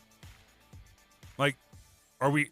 What? Hold on a sec. I already deal with massive issues in parking in Salt Lake anyway. So the end of downtown parking lots already has me panicked because it feels like I can never find a parking place. And I don't know how many people feel that way. That, like, does that affect the way you decide whether or not to come downtown? You're like, oh, I just don't want to mess with the parking. Yeah, I want to just tell you the best value add of my life of KSL, other than you, Dave, and getting to hang out with you, is that there's parking in Salt Lake City based on my pass. And I literally asked HR when I first got hired, wait a minute, can I park here and go to a Jazz game? And they were like, yeah. So Sign obviously, me up. right. I'm like in. The fact that was the first thing I thought of is an indicator to me, because I do like coming to Salt Lake City. I like going to sports events. I go to plays at like the Eccles, right? And it is always a question when I come down from Ogden, where am I going to park? You could very easily say, let's just take the front runner, but not everything that you're doing in Salt Lake is easily accessible from the front runner, right? Like it's not like you get off that train and then I'm walking up a hill for right? So yeah, you're North Temple and then you got to find tracks. And then oftentimes what'll happen, you'll be at a sporting event and it runs late and perhaps the train or tracks or something stops running or concert. You're like, all right, what do I do now? Hello, Uber. That's right. That was helpful. Yeah. No, and the number of times I've gone to University of Utah sport events and then everybody on the planet is on those trains getting up there and getting back down and it takes forever. I don't know. I mean, I think you tell me. It says in this article it's people-focused development. What does that mean? Okay, so as I was reading through, there's a couple things that stood out to me. Number one, I had no idea that parking lots in Salt Lake downtown, a quarter of Salt Lake downtown is parking lots. That blows me away because that is a huge amount of parking that is available that I feel like I can never find. Right? How is it a quarter of Salt Lake is parking lots? I'm like, can't find a place to park. I don't know where I'm going. Right, that you would always know where to go. But it must just be, wow, that just means how many people are coming. Yes, and if we are growing, and after the downtown redevelopment project where they redo the Delta Center and they pour $1 billion into that and another $3 or $4 billion into retrofitting or modernizing, some of downtown. Okay, so we're going to have even more people come down. So what this proposal would do, it would end the wide open parking lots in downtown Salt Lake. Now, as you're driving around, we have one right here at KSL Broadcast House. Directly east of us, we have a city block. It's an entire city block of just wide open parking. So what's the problem with it? Why? Well, it's ugly. Okay, that's the answer. So Yeah. People, what did I say earlier? People-focused development is pretty. Is that the answer? Yes. Yeah. Okay. It's a part of it. Now, one of the struggles from what I understand here is, or one of the requirements they would have is, say you have let's just use this square city block, and you're going to develop it. You can't build top to bottom condos on this square city block without accounting for your parking. And there's already restrictions on this. So what you couldn't do is use this entire city block and then use the parking lot, that is to your west or to your east or a couple blocks down and say, well, there's parking access. You just have to walk an extra block or two. They would require you to build some sort of parking garage on your property. So maybe I can use 3/4 of the development on condos, but a third of it, I can't remember what my comparison was, or a quarter of it, whatever. Math is hard. Whatever my math was. So you could use maybe 3/4 of it for the condos, and then a quarter of it would be parking. But the parking has to be on your lot, and it has to essentially go up. It just can't be a wide open space parking lot. Yeah, I mean, I think what's interesting in this article is the planners saying, in general, large surface parking lots are incompatible with pedestrian-oriented environments because they can cause significant negative impacts to the pedestrian experience. And that's what I'm kind of like, I don't know what that means. So I guess walking past this open city block, it's so ugly, is harder for me than walking past, yeah. I think the idea behind it, from what I'm reading into it, is when you have this wide open space parking lot, that is a lot of asphalt, and it just generates enormous heat. I mean, we've probably experienced all that, right? You walk past, you're like, I feel like I'm walking past a tanning bed. This is roasting me. When you have it incorporated with buildings and trees and a facade, then you're minimizing some of that. Just the wide open, the concrete jungle, so to speak, or the asphalt jungle for parking lots. So it could improve the experience that way. No, I get, all right, that makes total sense to me. Like when you're I've been, because I grew up in New York, as you know, in New York City a number of times, and you're like, it is just hot here, Yes. right? Like there's nothing green No. anywhere, right? So I guess the idea is if I build like a parking garage, I don't get that kind of asphalt radiated heat. Maybe I can put on the side of it, some pretty murals, but also maybe some plants or something, right? Like that just makes that a better experience. All right, I'm here for it. So the question we'd have, and we'd love to take your phone calls coming up here in a minute. So just start thinking about it. Does this affect the way you decide where to travel or where to go to lunch or on a Friday night, date night? Are you coming down to Salt Lake, or are you turned off by the parking debacle? And I don't know if it's any better in any other big city, right? I don't know if I've ever been to a big city. Oh, there's never parking. There's never parking. Right, the only place where I would argue that has actually accounted for this is probably Las Vegas. Las Vegas, every single casino has multi-tiered parking. They have tons, right? Because the last thing they want to do is leave the gamblers outside. They can't find a place. They're like, come in, find a place. Let's get you in the casino as quickly as possible. And then never leave. There's an incentive, right? Right. There's a financial incentive to make parking as easy as possible down in Vegas. And I think Vegas has done a good job of making it available. They largely made it free. Like for decades, it was free parking. It doesn't matter what casino you go to. You could hop from casino to casino. It's all free parking. They've backed off on that a little bit. Now they're starting to charge, or first 4 hours are free, something like that. But I wonder, are you turned off from the big city because of the parking nightmares? It's hard to find parking. I don't know if there's a better solution. Maybe this is the solution, where the parking is directly next to the building. Is that a solution? We'll take your phone calls, 801-575-TALK. Have you ever made a decision whether or not to come downtown based on parking, or like, do you want that hassle? Yeah. You've done it. Yeah. Sorry. No, sorry. I thought you were asking our listeners.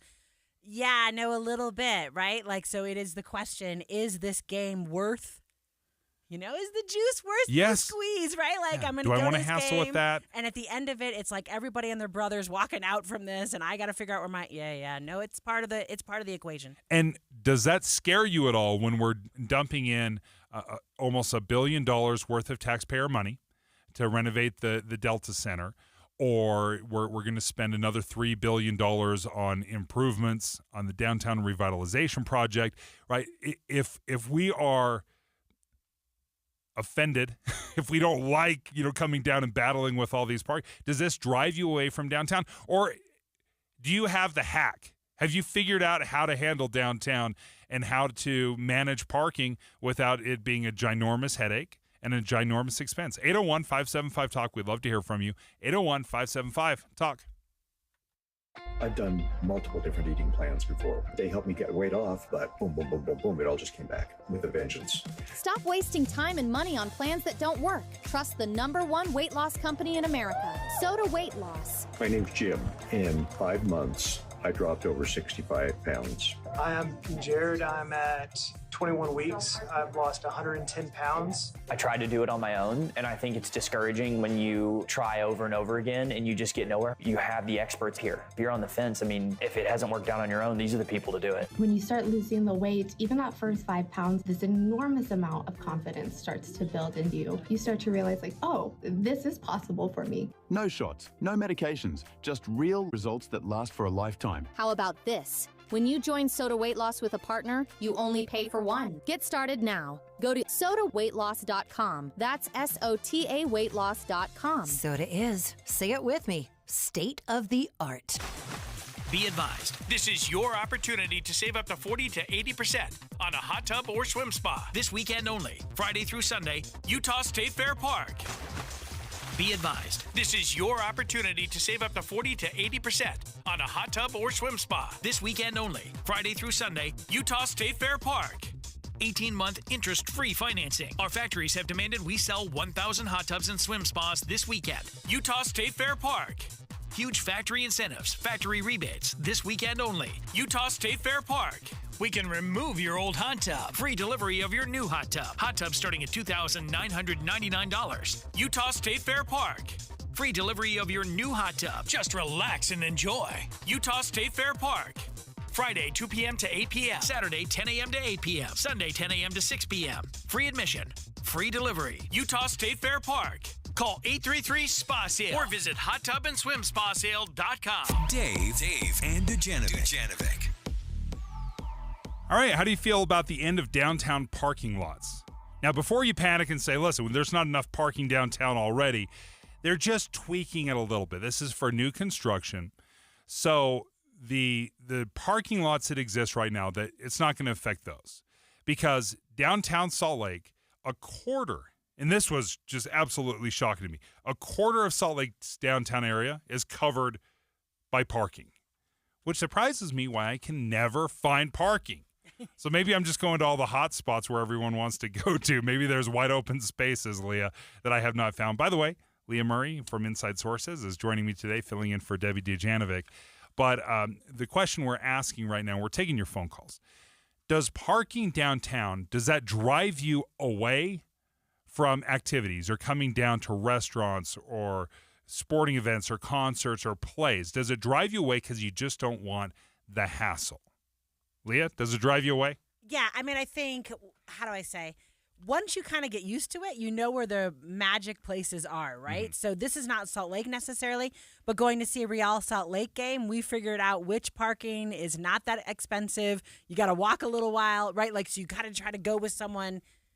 So I would advise you, go with a friend who knows how to do parking better or something, right? And they will help you. But can I hire somebody? Yeah, that's right. Like, I'm going to hire somebody. Like, can you show me your the parking tips and Sherpa, tricks? Exactly. I hired that person. Absolutely. Right, but we all had those friends, right? Like, you try to figure out. So I think the first time is scary, and then it's figuring out how to do this every time you're going into a big city. Taking your phone calls. Let's start off with Jake in Magna. By the way, the phone call, 801-575-TALK. Love to hear from you. Jake in Magna. Jake, have you ever been driven away from Salt Lake because of the parking headaches? Actually, no, not really. I mean, at this point, we love going to the City Creek Mall with the underground parking, in the evenings if we ever wanted to go for a walk and such. And because we've always been able to park there. I mean, obviously, when it comes to big events, when my family and I lived in Sandy, one of the things we loved was the fact that we could take the UTA rail from Sandy all the way to Salt Lake City Center, and we'd basically park in Sandy. And I think that there'd be a lot of intelligence on building parking centers outside of Salt Lake City that would then provide rail access straight into the city, because then we don't congest all of the parking where there's limited road infrastructure. I think that's the nightmare, is the streets not being able to facilitate to all these parking centers right in the center of Salt Lake City. That's such a great point, Jake. I've thought about that in the past, but it's not something that we really, I think, examine, is because, let's say, for example, we were to build multi-tiered parking in Bountiful or Woods Cross, wherever Front Runner hits, like expanding that and telling people, hey, listen, there's massive parking here. You can jump on Front Runner. It'll bring you straight downtown. You don't need to, fight any of that. Well, I don't think we think that's so far outside the box as like building larger parking structures in Sandy so that you can jump on, because I have run into that problem. If there's a big concert or if there's a sporting event or football game, then people do like to use public transportation, but you do run out of parking because they're not really built for those big flood events. Yeah, I was going to just say, then it's like figuring out how to get from wherever you got off the train to wherever it is you're going.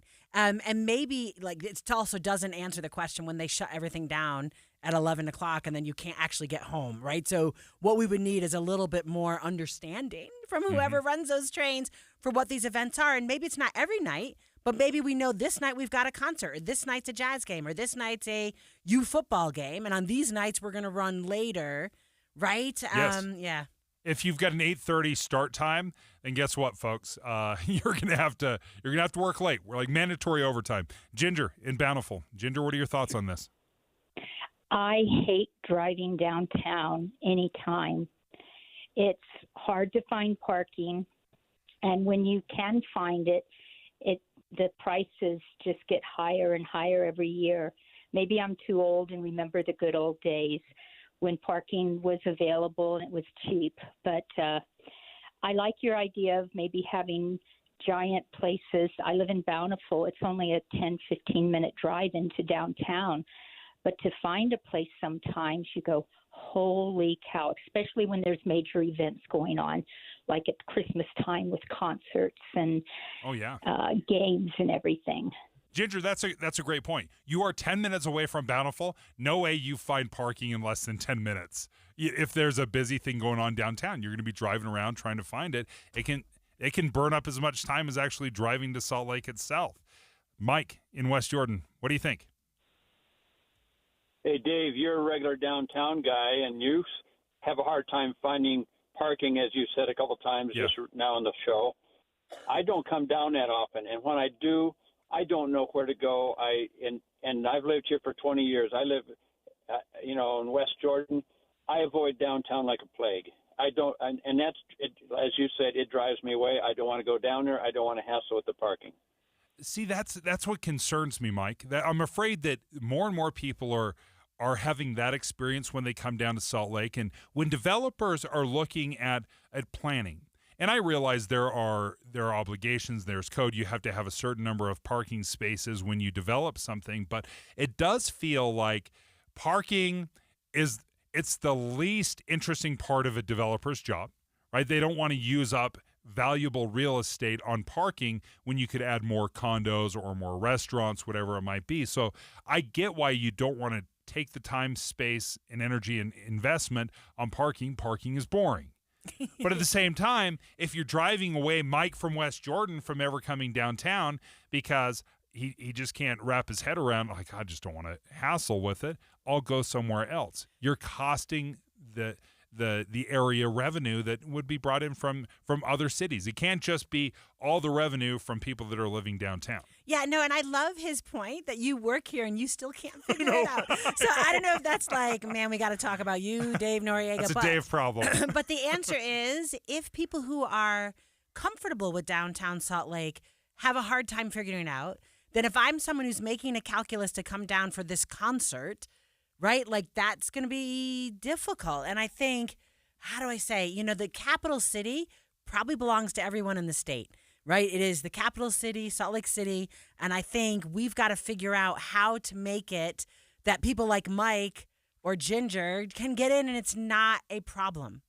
The thing that interests me on this, and the reason we're talking about this, KSL.com did this great article, The End of Downtown Parking Lots, where they're getting rid of these wide open parking lots. Instead, you have to build the parking lot on the property, or you have to have some parking. And this probably would look like tiered parking, multi-level parking. And that's supposed to improve the experience. It's supposed to be more beautiful, better for the pedestrians. Steve, did we just talk to Steve? Who did we talk to? Steve in Orem? Are you with us, Steve? Yes. All right, Steve, what are your thoughts? My thoughts are we could look at other countries. Yesterday or a couple of days ago, you were talking about infrastructure, building roads. Well, the builder and developers need to look at what needs to be done first before they build. For example, in the Philippines, they build a mall, but they have a parking system that will allow for enough people to park before they actually build the mall itself. Japan does the same thing. So they need to look at the infrastructure, the roads into the system, roads into the housing development areas. And start with the parking is what you're saying? Start with the parking and then build from there? Mm-hmm. That is, I think, the exact opposite of what we do. Right? We build it and then we try to squeeze the parking in every nook and cranny. We have about 30 seconds, Travis, but I still want to hear from you from Daybreak. Travis, what are your thoughts? Just want to emphasize the utilization of rideshare too, and you can combo it with the track sign. Being in Daybreak, I've shot downtown on a train and then took like an Uber back home, or sometimes with the distance and then being safe, I would do a staycation and grab a hotel or something. But yeah, and definitely with the parking structures, I believe they are building some parking-only structures that are up to like 4 to 5 to 6 levels downtown currently. I think one's opening up. Yeah, well, thanks for the call, Travis, and thank you guys so much for participating in this as we look at downtown parking changing up a little bit. They're getting rid of these wide open parking lots in favor of a building on the lot and then an adjacent parking structure. It's supposed to be beautiful. Maybe there's some trees, but we appreciate your phone calls. Thank you so much. All right, let's shift over to college athletes. Should we just make them employees? Should we just make them professionals and stop pretending like they're anything other than employees? This is a hill that the NCAA seems ready to die on. They do not want your college athletes to be employees. We'll talk about that next. KSL offers the best daily newsletter in the state. It's the 3 things you need to know. Every weekday, we deliver quality and relevant content to your inbox. No ads, no spam, just the 3 things you need to know to be informed about the world around you.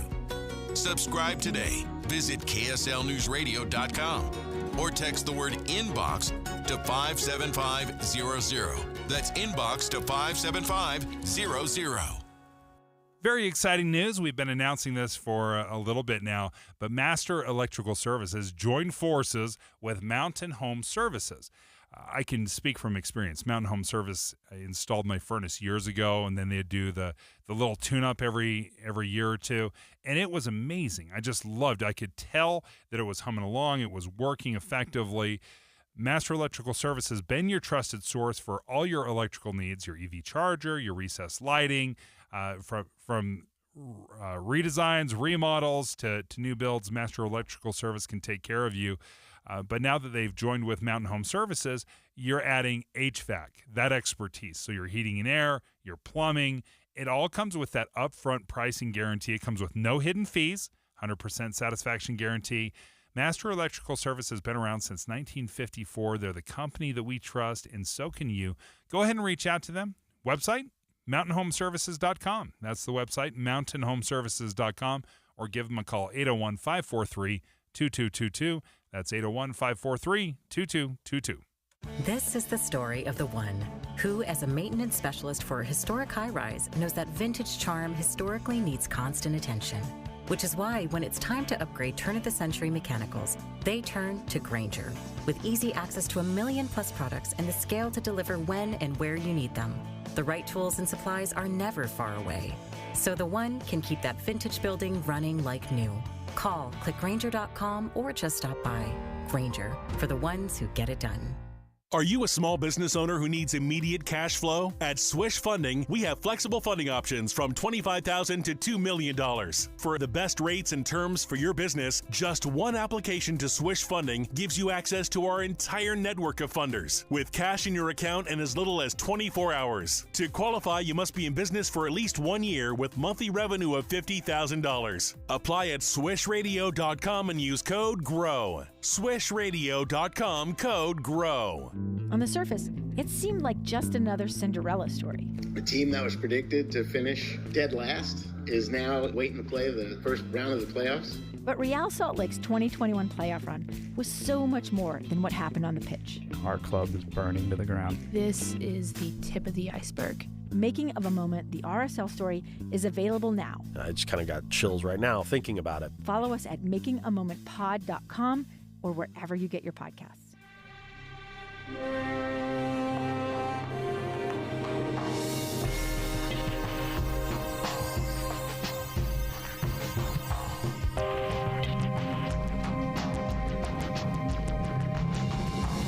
KSL FM Midvale. KSL Salt Lake City. From the KSL Common Spirit Health Studios, this is KSL News Radio. Utah's news, traffic, and weather station.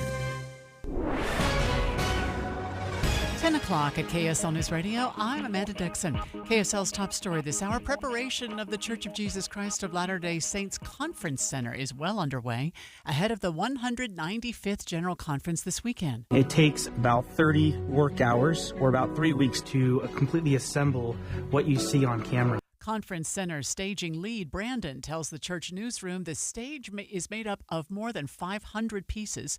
You can hear all 5 general conference sessions this Saturday and Sunday right here on KSL News Radio.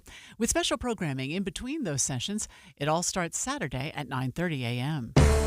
Our top national story this hour from ABC News. Thousands of employees with the Department of Health and Human Services will be laid off later today. The layoffs have begun at that department, and that includes the FDA and the CDC. 10,000 employees are expected to be laid off in this round, the employee reduction in forces there. And we're told that some employees have been told that they are now going to be placed on administrative leave as early as today and actually will lose access to their offices starting today. ABC's Karen Travers reporting. Your money at this moment. The Dow is up 61 points now. We're at 42,062. Coming up, we've got snow. It looks like December out there. KSL weather coming up next. KSL News Time is 10:01. Mornings are for recharging. And they're for starting your day right. We volunteer to join you in the car. Get news and weather at 102.7 FM during the most important part of your day. Andy and Amanda, each morning between 5 and 9 on KSL News Radio. Lowe's knows that your deadlines don't change, even when your job does. But with Lowe's Buy Online, Pick Up in Store, we'll help you adjust on the fly. And when you absolutely can't leave the project, we can deliver to your job site as soon as same day. Lowe's knows pros. We help, you save. Valid on eligible in-stock orders and select zip codes placed by 2 p.m. for same-day delivery by 8 p.m. Subject to driver availability. Fees vary based on purchase. More terms apply. See Lowe's.com/same-day delivery for details. Wesley Financial Group is not a law firm. Do you find yourself stuck in a timeshare? Get the real facts about the timeshare industry and your options for cancellation. Chuck McDowell, founder of Wesley Financial Group, has put together a free information guide that reveals the secrets the timeshare industry doesn't want you to know, including the 5 ways to get rid of your timeshare. Call now and get this timeshare cancellation guide absolutely free. Call 800-859-6688. 800-859-6688. 800-859-6688. Right now, water heaters are on sale at Any Hour Services. Schedule a free estimate today to see how much you'll save. Google Any Hour Services or schedule online at anyhourservices.com. Dave and Dujanovic. What our listeners need to know is what's going on behind the scenes. We hold weekly meetings on how to do our jobs as talk show hosts, as journalists, better than we did them yesterday. There's some very conservative voices. There's some very liberal voices. But there is space for both. And we're not at each other's throats. We're not yelling at each other. We're having a discussion. Listen for Dave and Dujanovic 9 to noon on KSL News Radio. We still have emergency traffic and weather together, brought to you by Mountain America's MyStyle checking account with built-in benefits. Heather Kelly? We've got a crash southbound I-15 in Spanish Fork. At least 7 vehicles involved in this one just before you get to the US 6 interchange. And this has traffic backed up all the way into Springville as only one left lane is getting past this crash. Then you still have about an hour of delay going through Parley's Canyon, both eastbound and westbound, between the mouth of the canyon all the way over to the Kimball Junction exit. And then if you're trying to get into Weber Canyon, eastbound I-84, we've got another crash right near the power plant that's blocking the right lane. That has traffic backed up to the US 6 interchange. Put your energy into the fight song, not fighting for parking. You win when you take UTA to the game. Plan your trip at rideuta.com. Heather Kelly in the KSL Traffic Center. Snow showers will continue today and overnight across the Wasatch Front. Off and on, some light winds to accompany those. We might get up to 46 degrees. That is the forecast high. Right now, we have snow and 32 downtown. I'm Amanda Dixon from the KSL Common Spirit Health Studios. Listen online at kslnewsradio.com. We're Utah's news, traffic, and weather station. Dave and Dujanovic, your morning companions for talk, analysis, and key perspectives on Utah's biggest stories on KSL News Radio. We are in the middle of the NCAA tournament. I get so excited. I love watching basketball. Leah Murray is filling in for Debbie Dujanovic. I know you're a huge sports fan as well. Yeah, because pause, right? The best thing about the dance is that it's all weekend. Yes. Every weekend, right? There's always something to watch. But let me ask you a question. I'm so sorry. This is not what you want to talk about, but I've got you and it's live, and so here we go. Do you watch the women's games as often as the men's games? No. Oh. Okay. No, never have. Okay. Caitlin Clark, when she was in, I got sucked into the Caitlin Clark thing, for sure. Right. But no, I've I've followed men's basketball like for years. forever. Yeah. The thing that I love about women's basketball, so here is just a pitch. Like, I legit think it's more fun, real basketball to watch because they are not pulling up like Caitlin Clark all the time at like, the half court. 40 feet. Right, and launching it. And so you see a little bit more like in the paint play. Does that make sense? And like more plays being run versus just sheer athleticism. Yes, right. Okay, so where I see where you're coming from, there's several sports where I actually enjoy the women's game more than the men's game. Tennis, I think it's far more interesting. Oh, that's super interesting. I think women's tennis is better.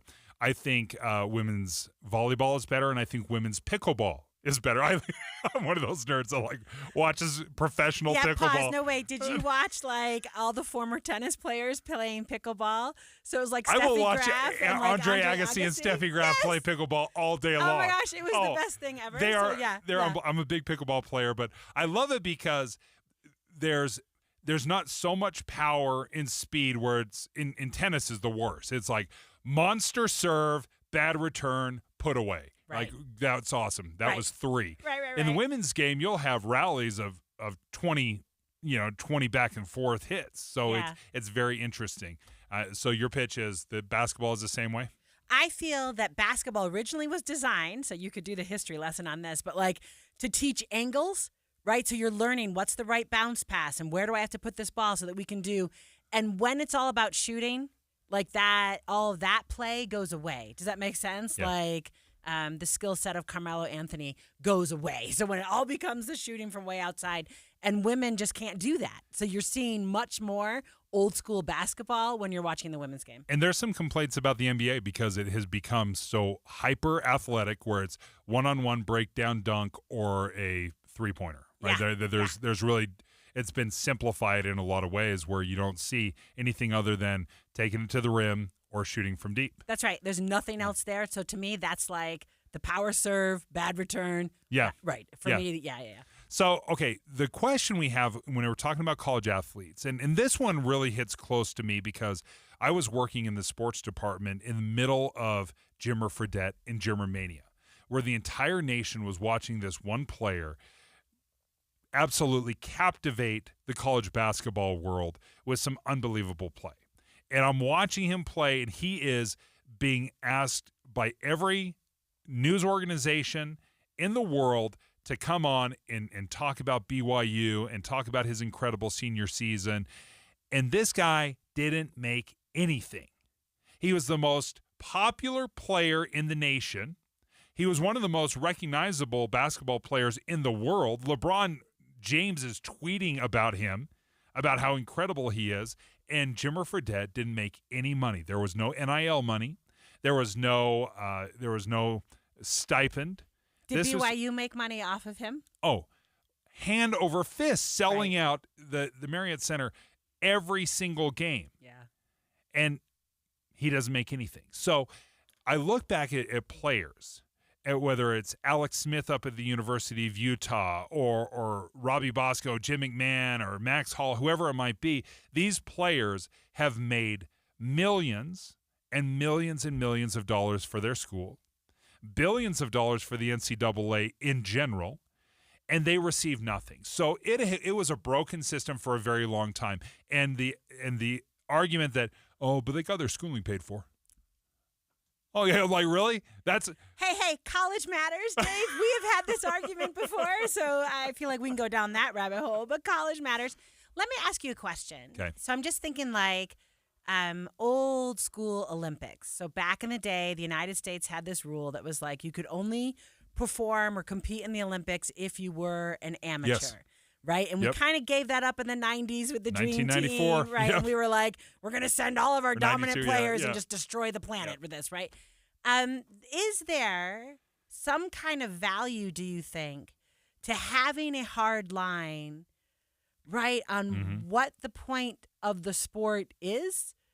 I want to be clear that I was never a student athlete. Does that make right? So I'm not someone who was playing sports.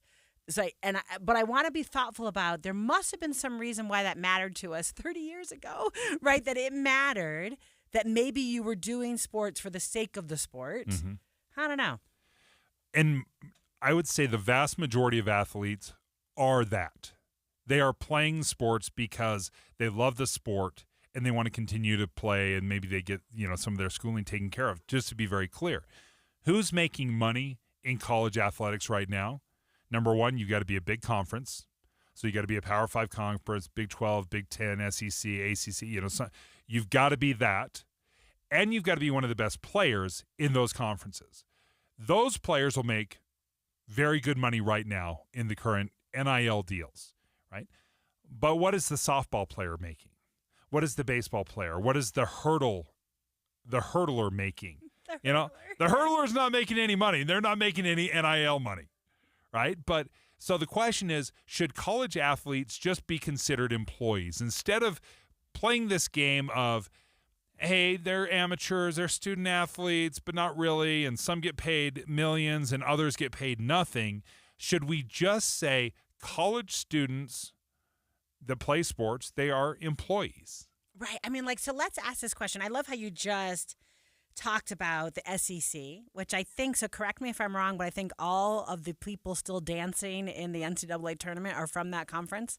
Oh, is it all SEC? No, Big 12's got some with. Is that right? Because it's all the. Oh yeah, you're right. Yeah. Thank you. So it's like all number one seeds, right? Mostly dominated by the SEC. Yes. And my question is, so we are paying athletes because we are. They're not employees yet, but they're being paid. So the NIL allows them to be paid.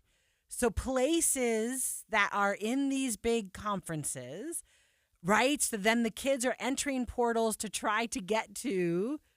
You know what I mean? So you can see where I'm going in this argument. So now every year, everyone should just pick all the number one seeds to win because as it turns out, all of the talent is going to go where the money goes, right? And then, we'll never talk about Big 12 eventually because all the talent will be in the SEC.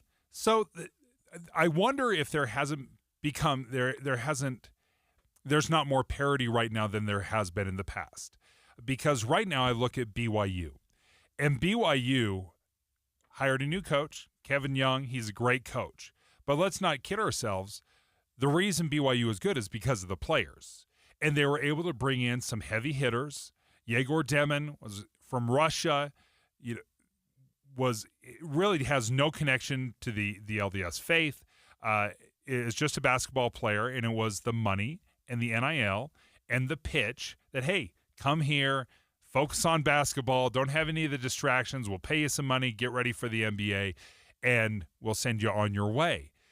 Well, what NIL has done is I think it has prevented the top schools, Kansas, Duke, North Carolina, from having the monopoly that they had essentially for 30, 40 years because they were these blue chip organizations.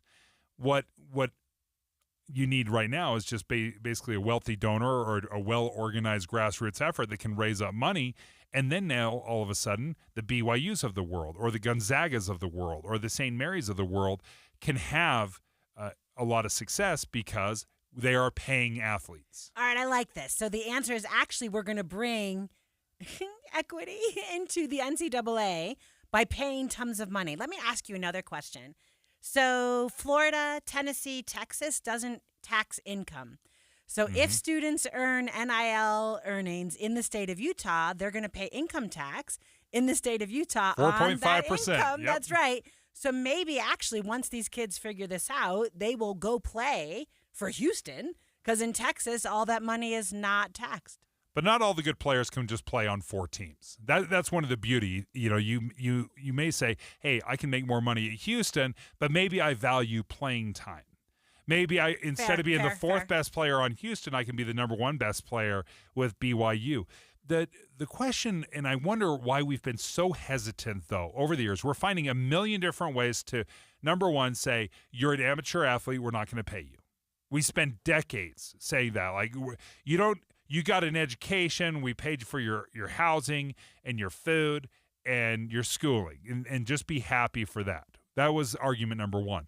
Now we have, okay, well, we're not going to pay you as a school, but we're going to let companies pay you to use your name, image, and likeness. And this has kind of been a disaster as well because it's just we don't know who's paying who and how much, and there's no transparency. Oh, and then by the way, it also kind of depends on how good you are influencing. Yes. Right? So if you have like serious social media game, right, then you are someone that a business might want to give money to. I mean, a little bit. Oh my gosh, I am with you. Jimmer Fredette didn't get paid. Travesty, I guess. But the question is, they are kids. I know you don't think they're kids. Are they? That face. Dude, 18 to 22, that is They're young. That is a young human making all these kind of decisions. Yeah. Where am I going to play? How much money they're going to give me? Trying to have probably having too much confidence or not having enough confidence, right? And then you put these kids in a situation with, who did you kind of tease earlier? The hurdler. Yes. So those are all student athletes at the same school in the same student athletic bubble. And now all of a sudden the Jimmer Fredette's making $1 bazillion and the hurdler's getting nothing. They still live in that same space, right? I mean, just a little bit. That seems like a lot on a young person. There's no doubt it is. But it's already going on right now. They see the inequity. The hurdler knows full well when every football player at the University of Utah gets a brand new truck, they walk out onto the field and everybody's like, you get a truck, you get a truck. It's like Oprah all over again. Like, everybody gets a truck. And then the basketball team, same thing happens. Everybody gets an SUV. Is part of the problem with the idea of paying college athletes. And don't you sit on a board at Weber State? I do. What is it? So I'm on the faculty athletic review board. So Okay. I'm one of the faculty members who kind of hangs out with the athletes. And I'm also the faculty advisor on the student athletic advisory committee. So I do very strongly, and as you know, I love sports, of course. I'm going to be adjacent as I can. But like very strongly believe in, because I believe in a college education. Yes. And I'm also going to tell you that most of these kids are not going to get millions of dollars, because tell me how much Jimmer Fredette made in the end. Like he just, right, he made nothing, right? Yeah, so not a lot of these kids, even the best basketball player on the planet is not going to be the NBA hero most of the time. Right. So at the end of this experience, if they have a college degree, they can actually do something else with their life, right? And I think that matters to me. And I feel like sports is a way to bring people who otherwise might not have gone to college into college, and that changes everything going forward for their family, right, for generations. So like you said, LeBron James earlier, he was super proud because his kid graduated from college. And when his kid graduated from college, he goes, this is the first one in our family who graduated from college. LeBron James, who didn't go to college, right, went straight into playing, straight into the NBA. Understood that value. So a little bit, I think the college side of it is as important as the football or basketball side of it, right? So, yes, and that's been the argument for a very long time of let's value the tuition waiver, let's value the books that we're gonna pay for you and we're gonna feed you. Like let's value that as well. But also let's value that you go to classes. You're required to go to classes. Mm-hmm. By the way, my student athletes have better attendance than most of my students because there's always some coach in the hallway looking to see if they're there. So they are in the classes, hanging out with other kids who are not student athletes, which means they're meeting people who are different from them. All of that is good for their human potential. Does that right? Like all of that. But why are we overcomplicating? It is the most impossible system to follow of whether or not to pay the kids or not. What are they? What is a reasonable expectation? If I'm a student athlete, if they are made employees, I think there's a reasonable expectation. You can look at it and say, okay, well, for the hurdler, this is what we value that position at. Just like any other job around, you say, if you're top playing, if you're the quarterback of this team, you're the CEO, so to speak. So you're going to make this. If you're the hurdler, you're going to make that. And you get to agree whether or not you take on that job, so to speak. I wonder why don't we just simplify it and say every single athlete is an employee. We're going to pay them. We're going to have a contract. Why do we complicate it a million different ways, trying to have it both ways, where they're the student athlete or they're the budding professional? Why can't we just say, listen, you're going to be an employee. You can work for 1, 2, 3, 4 years. Right, because then the question is, and I want to be clear, actually, my husband was a Division I student athlete. So he played lacrosse when he was in college. And he is with you. He's like, just make it a contract, right? So you sign a 3-year deal with an option for a 4th year. And if I want to move in the portal from BYU to Houston, I'm just picking on Houston today, then Houston's got to buy out the contract. maybe we have salary caps, and what you said, he agreed with you. Maybe salary caps kind of spreads that love, right? So more schools start to be able to compete. Yeah, I mean, I guess it all feels good on the surface of it, but then it's like, so if you don't go to class, you lose your job. If you don't win the NCAA tournament, you lose your job. All of these things, which I know you and I disagree, they're still kids, right? So this is a 19-year-old Jimmer Fredette playing for BYU, and all of the stress on this young man's shoulders, and the answer is, now I can fire you. Man, doesn't that feel wrong? Yes, except when they violate, or just like any job, aren't we trying to prepare kids for the workforce? When they go to college, it's real life, right? That you were preparing you for the workforce, and being able to enter into a contract as an adult. You're 18 years old legally. You can enter into this contract. You can sign it. I would have problems, obviously, if we're talking about 17-year-olds and minors, but these are adults, whether they are young adults or not.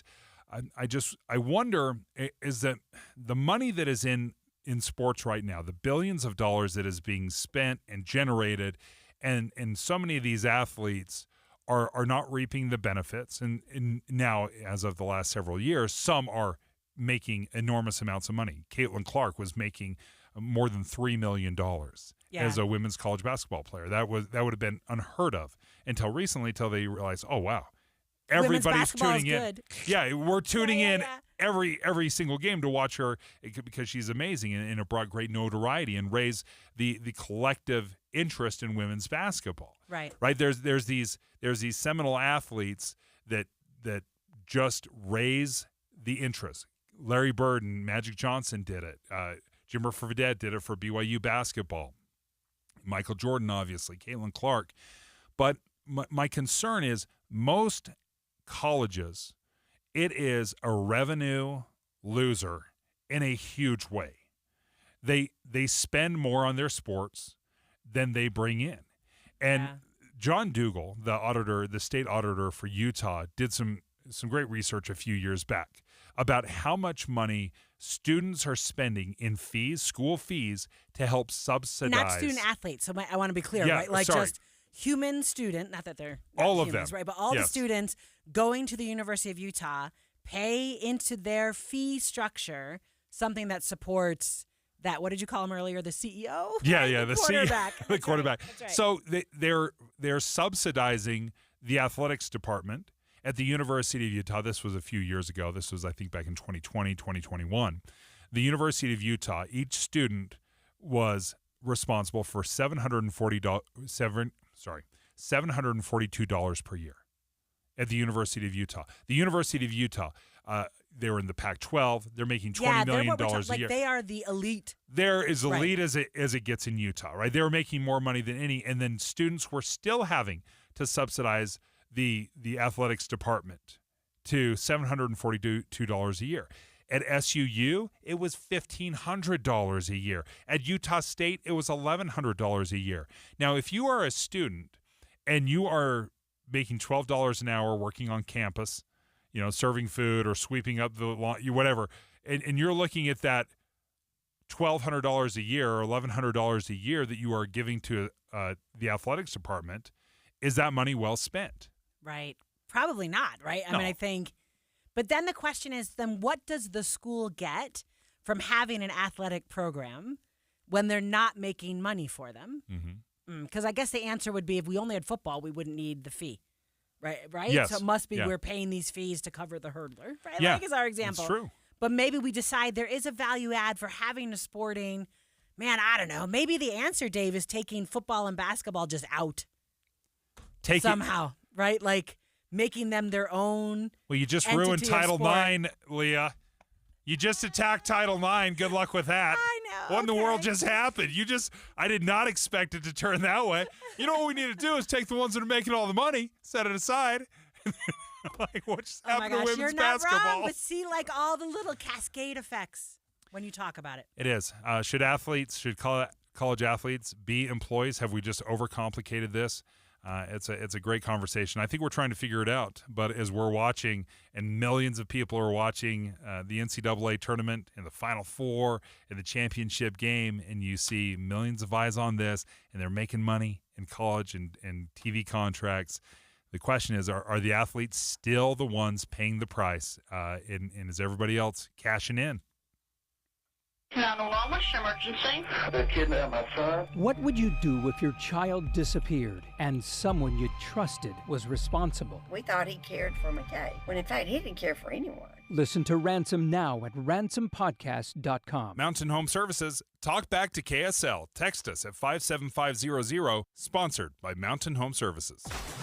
Be advised, this is your opportunity to save up to 40 to 80% on a hot tub or swim spa. This weekend only, Friday through Sunday, Utah State Fair Park.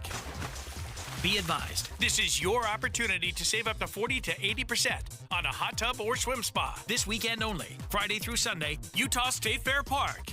18-month interest-free financing. Our factories have demanded we sell 1,000 hot tubs and swim spas this weekend. Utah State Fair Park. Huge factory incentives, factory rebates, this weekend only. Utah State Fair Park. We can remove your old hot tub. Free delivery of your new hot tub. Hot tub starting at $2,999. Utah State Fair Park. Free delivery of your new hot tub. Just relax and enjoy. Utah State Fair Park. Friday, 2 p.m. to 8 p.m. Saturday, 10 a.m. to 8 p.m. Sunday, 10 a.m. to 6 p.m. Free admission. Free delivery. Utah State Fair Park. Call 833-SPA-SALE or visit hottubandSwimSpaSale.com.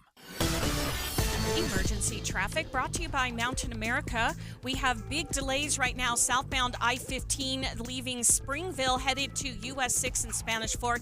It's due to a multi-vehicle crash. At least 9 or 10 cars involved in this one, plus half a dozen emergency vehicles on the scene. They're blocking 2 right lanes. Only the 1 left lane is getting through there. There's another crash northbound I-15 in Murray, blocking the left side of the freeway. That has delays backed up into Midvale. Utah Symphony performs the greatest classical hits from 1700s to today at Abravanel Hall. Don't miss Mahler, Mozart, and more. Heather Kelly in the KSL Traffic Center. No April Fool's joke here. The countdown is on, and we are days away from Tax Day. Mark Stieber, Chief Tax Officer of Jackson Hewitt Tax Services, has more. As millions of procrastinators race to get their taxes done on time, there are important steps they should take to file an accurate tax return. Rushing can lead to mistakes that can be costly or require an amended return. Gather and organize all of your documents and make sure to double-check that your information is correct. Never guess or estimate. File electronically, and if you're owed a refund, choose direct deposit instead of a paper check. As tax filers are heading into the final days before the deadline and find themselves unprepared, should they consider a tax extension? Late filers should never miss the tax day deadline, or they risk penalties and interest from the IRS and their state. Taxpayers can work with a tax professional to file an extension to get 6 more months to file their 2024 tax return. But any taxes or a balance due owed must still be paid by April 15. To learn more last-minute filing tips and to schedule an appointment with a tax pro, visit jacksonhewitt.com. That's jacksonhewitt.com. This Friday from 10 to 1, the movie show comes to Sound Sleep. But first, take time to learn about a better night's rest. Sound Sleep delivers oral appliance therapy that treats sleep apnea without the use of CPAP machines. They're professionally fit, warranted, and covered by most major medical insurance. End the days of a poor night's sleep. With offices from Clearfield to St. George, Sound Sleep will help. Call Sound Sleep at 801-716-8672 today. I'm Dave Cawley, investigative journalist and host of the podcast Cold. In October of 1985, a woman named Cherie Warren left work at a busy Salt Lake City office to meet her estranged husband at a downtown auto dealership. She never made it home. Cherie's car surfaced weeks later in Las Vegas. In the parking lot of a hotel casino. No one knows how it got there. Strange. It was strange. Both Cherie's estranged husband and her boyfriend raised suspicion for investigators. I kind of thought that he might have done something. But no arrests were ever made. In Cold Season 3, we dig into double lives, make new connections in the case, and examine the difficulty raised by reasonable doubt. We want answers just as much as anyone else. They have creeps like that now too, so nothing's changed. That's the new Cold Season 3, The Search for Cherie, now available anywhere you get your podcasts. 10:30 at KSL News Radio. I'm Amanda Dixon. KSL's top story: a section of the Jordan River Trail is closed indefinitely as officials work to clear out what they say is possible cartel activity. Salt Lake City Councilwoman Victoria Petro tells KSL.com she believes people are coming in from around the valley to buy and sell drugs on the trail. She says the chaos surrounding those experiencing homelessness is creating a system criminals are exploiting, including possible cartel members. Petro says now they need to come up with new interventions to protect everyone living in the area. The council has already funded a squad to intervene with issues along the bank, and the city plans to conduct more targeted operations. Brianna Willis, KSL News Radio. Friends and family are supporting a young woman whose husband was killed in a hit-and-run in West Jordan. Friend and co-worker Courtney Kearns told KSL-TV Marin and Garrett Pace were married for less than 2 years before he was hit while riding his motorcycle. Kearns says Marin has been kind throughout. She's expressed concern, honestly, for the other people involved in the accident. She wasn't angry. She hoped that they were okay. Police have arrested Sabanor Lazaro Javier in connection to the hit and run. Our top national story this hour from ABC News. U.S. Attorney General Pam Bondi says she is directing federal prosecutors to seek the death penalty for suspected United Healthcare CEO killer Luigi Mangione.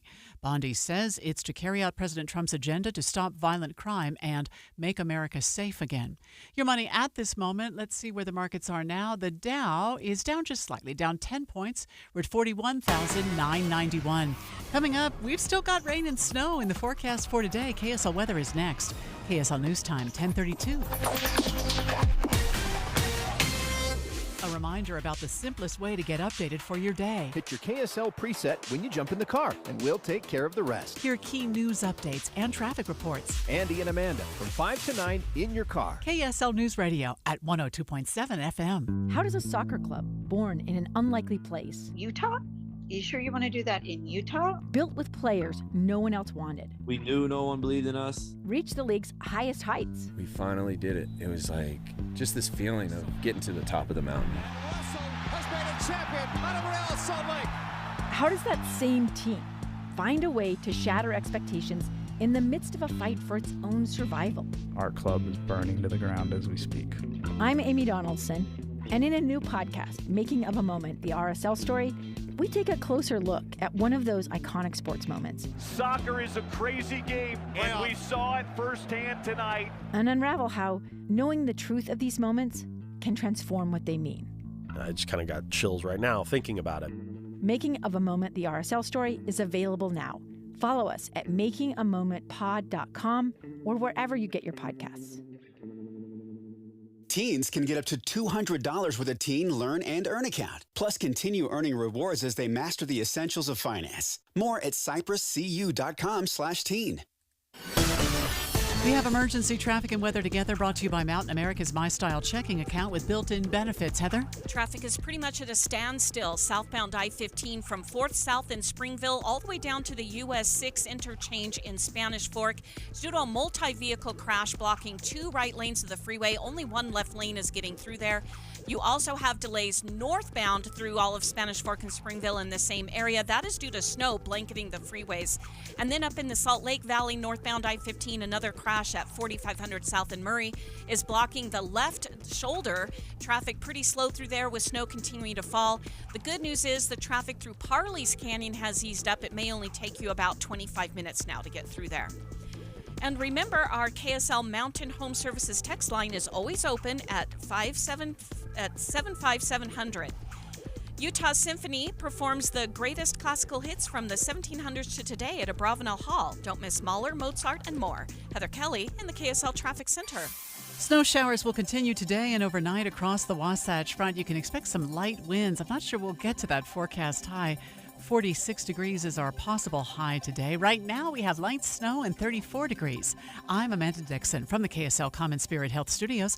Listen online at kslnewsradio.com. We're Utah's news, traffic, and weather station. Dave and Dujanovic, your morning companions for talk, analysis, and key perspectives on Utah's biggest stories on KSL News Radio. Flying is still much safer than driving. Now, this may seem incredibly obvious. You may even know this to be true on just yeah, that seems like something anecdotally. That seems like it's much safer. Right? I've been in a car accident. I've never been in an airplane crash or accident on any level. So it does seem obvious that flying is still much safer than driving. Though when we see the midair collisions, when we see the plane that lands and then flips upside down and comes to a screeching halt, all of a sudden I'm starting to question, like, well, maybe. I think driving's safer, but it doesn't always feel that way. Jay Evenson of the Deseret News, opinion editor, wrote this, and you brought the receipts. You've got the numbers of how much safer flying is than driving. Yeah, you want to hear the numbers? So the fatality rate for air travel, this is in 2022, was 0.003 deaths for every 100 million miles flown. Now, compare that to cars and trucks. It was 0.57 per 100 million miles driven, which is still a pretty good rate, but it's nothing near what planes are. In fact, planes are safer than subways, trains, just about every mode of travel in the world. You're safer in the air than you are anywhere else.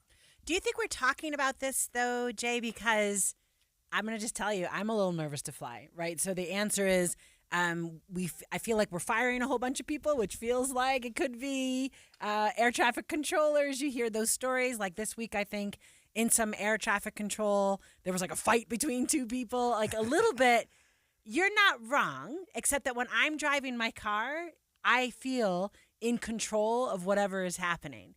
When I get into a plane, right, Jay, like it's like not just me, it's whoever's the air traffic controllers are, however bad a day the pilot had, if those helicopters are practicing that day, like what happened in D.C., you know what I mean? Like, so a little bit what makes me nervous is all of that. Maybe it's too much information. Well, perhaps. And I'm concerned as well about layoffs and problems with air traffic control and all that. I'm talking about things as they are today. We don't know what it's going to be like in the future. But you think you have control in your car, and you do have a little bit more control because you have the wheel that you have a hold of, but you really don't because you don't know what the other guy is going to do. And a lot of accidents are caused by other people who are inebriated or who are distracted or having problems, and you really have no control when they make a decision on the road and you can't get out of the way. When we're talking about airline crashes or something happens from a plane, it is plastered across, and we have every single angle, and we play it ad nauseum, nonstop, over and over and over again. And when I saw that Toronto plane flip and come to a screeching halt, and then you've got people bailing out of the plane, out of the emergency room. We're in Toronto. We just landed. Our plane crashed. It's upside down. Fire department's on site. Upside down. And people are recording their experience as it happens. And we watch them bailing out, and we see the fire or the smoldering that happens. What is the logical way to do it is to look at the numbers like you did, but it's hard to take the emotional aspect out of this. I quote a psychologist who talks about the availability heuristic, and the heuristic means we learn from what we see and what we experience, right? And because there are so many people who have cell phones in their pockets now with wonderful video capabilities, every little accident, every little near miss, every little problem, confrontation on an airplane, whatever it happens to be, is recorded and can be watched over and over again. And after that, those accidents that you were talking about earlier this year, we saw so many videos of those over and over again on YouTube and other social media that it became larger than life in our minds. And we built it out of all proportion. I mean, I've flown since then. I've had a long overseas flight. Nothing happened. It was great. It was wonderful. It was cozy. It was cozy. Yeah. I flew on the A380, which is the largest commercial plane in the world, two-story plane, and I thought, oh, goody, this is going to be great. And I get on board, and it's nothing but another cramped airplane that I have to sit on for 16 and a half hours. But it was uneventful, and we landed, and everything was great. Yeah, no, but I love what you guys are talking about because I think that horrible accident that happened in Washington, D.C., and one of the stories that came out, like one of the husbands said, his wife texted, we'll be landing in, however many minutes. And man, that's going to live in my head for the rest of my life. Just hearing that story, right? And I'm thinking, how many times have I texted my husband, oh, we're about to land, right? And I will see you in a minute or whatever. So a little, maybe that is too available to me, right, Jay? Like I need to not, because how did you just say it grows in your head? Like it becomes something that could happen to you, right? So the lesson from Toronto was that nobody got hurt. And I think the reason nobody got hurt was because we have learned from every accident since the Wright brothers. And we've learned how to make planes safer and how to make them less vulnerable to the elements.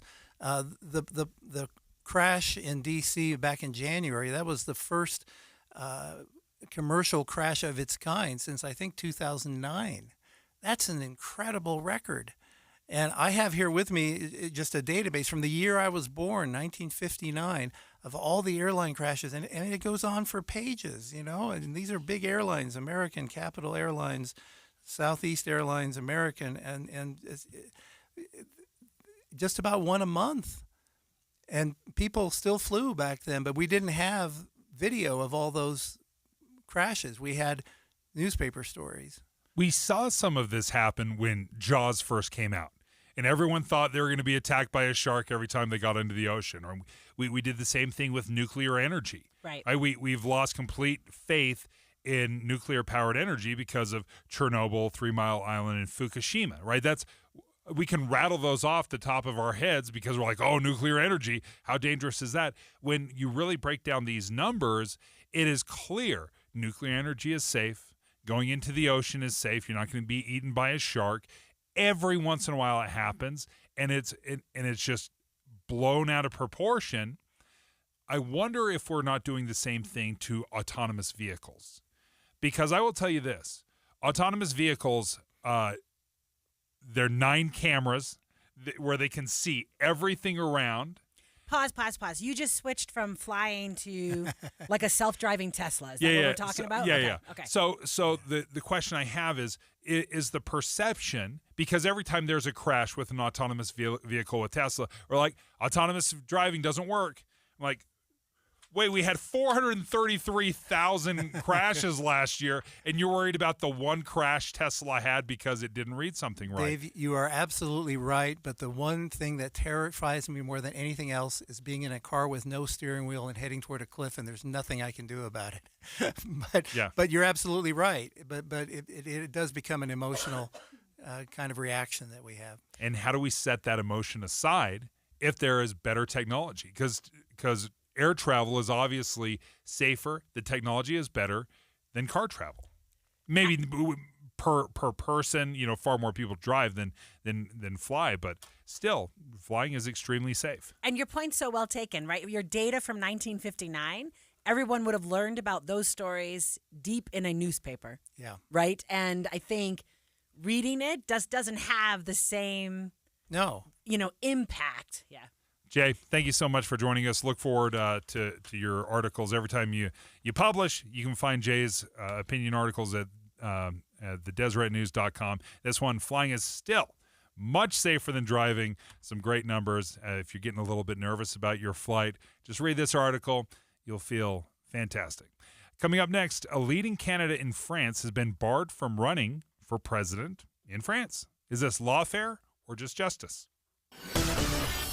Emergency traffic brought to you by Mountain America. We have a new crash on the West Side Belt, northbound in West Valley, right at the 201 freeway interchange. 2 left lanes in the left shoulder blocked. That is traffic backed up to 3500 South. But the worst delay remains southbound 15 through all of Springville into Spanish Fork due to a 10-car pileup blocking 2 right lanes of the freeway right before US 6 interchange. Wasatch Front businesses and property managers, GoPave Utah provides all asphalt repairs for your parking. For patching and paving along the Wasatch Front, contact GoPave Utah. GoPaveUtah.com. Heather Kelly in the KSL Traffic Center.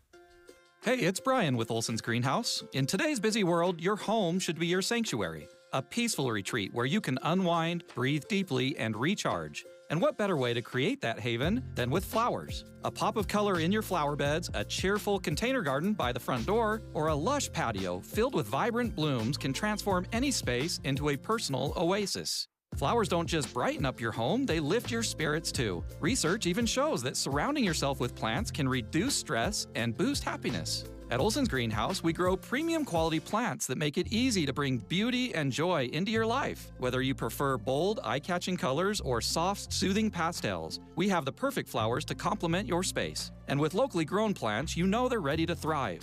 This spring, create a sanctuary of color and comfort with flowers from Olson's Greenhouse. Find us on Instagram at Olson's Greenhouse Gardens or go to OGG.com to find a retailer near you. That's OGG.com for Olson's Greenhouse Gardens.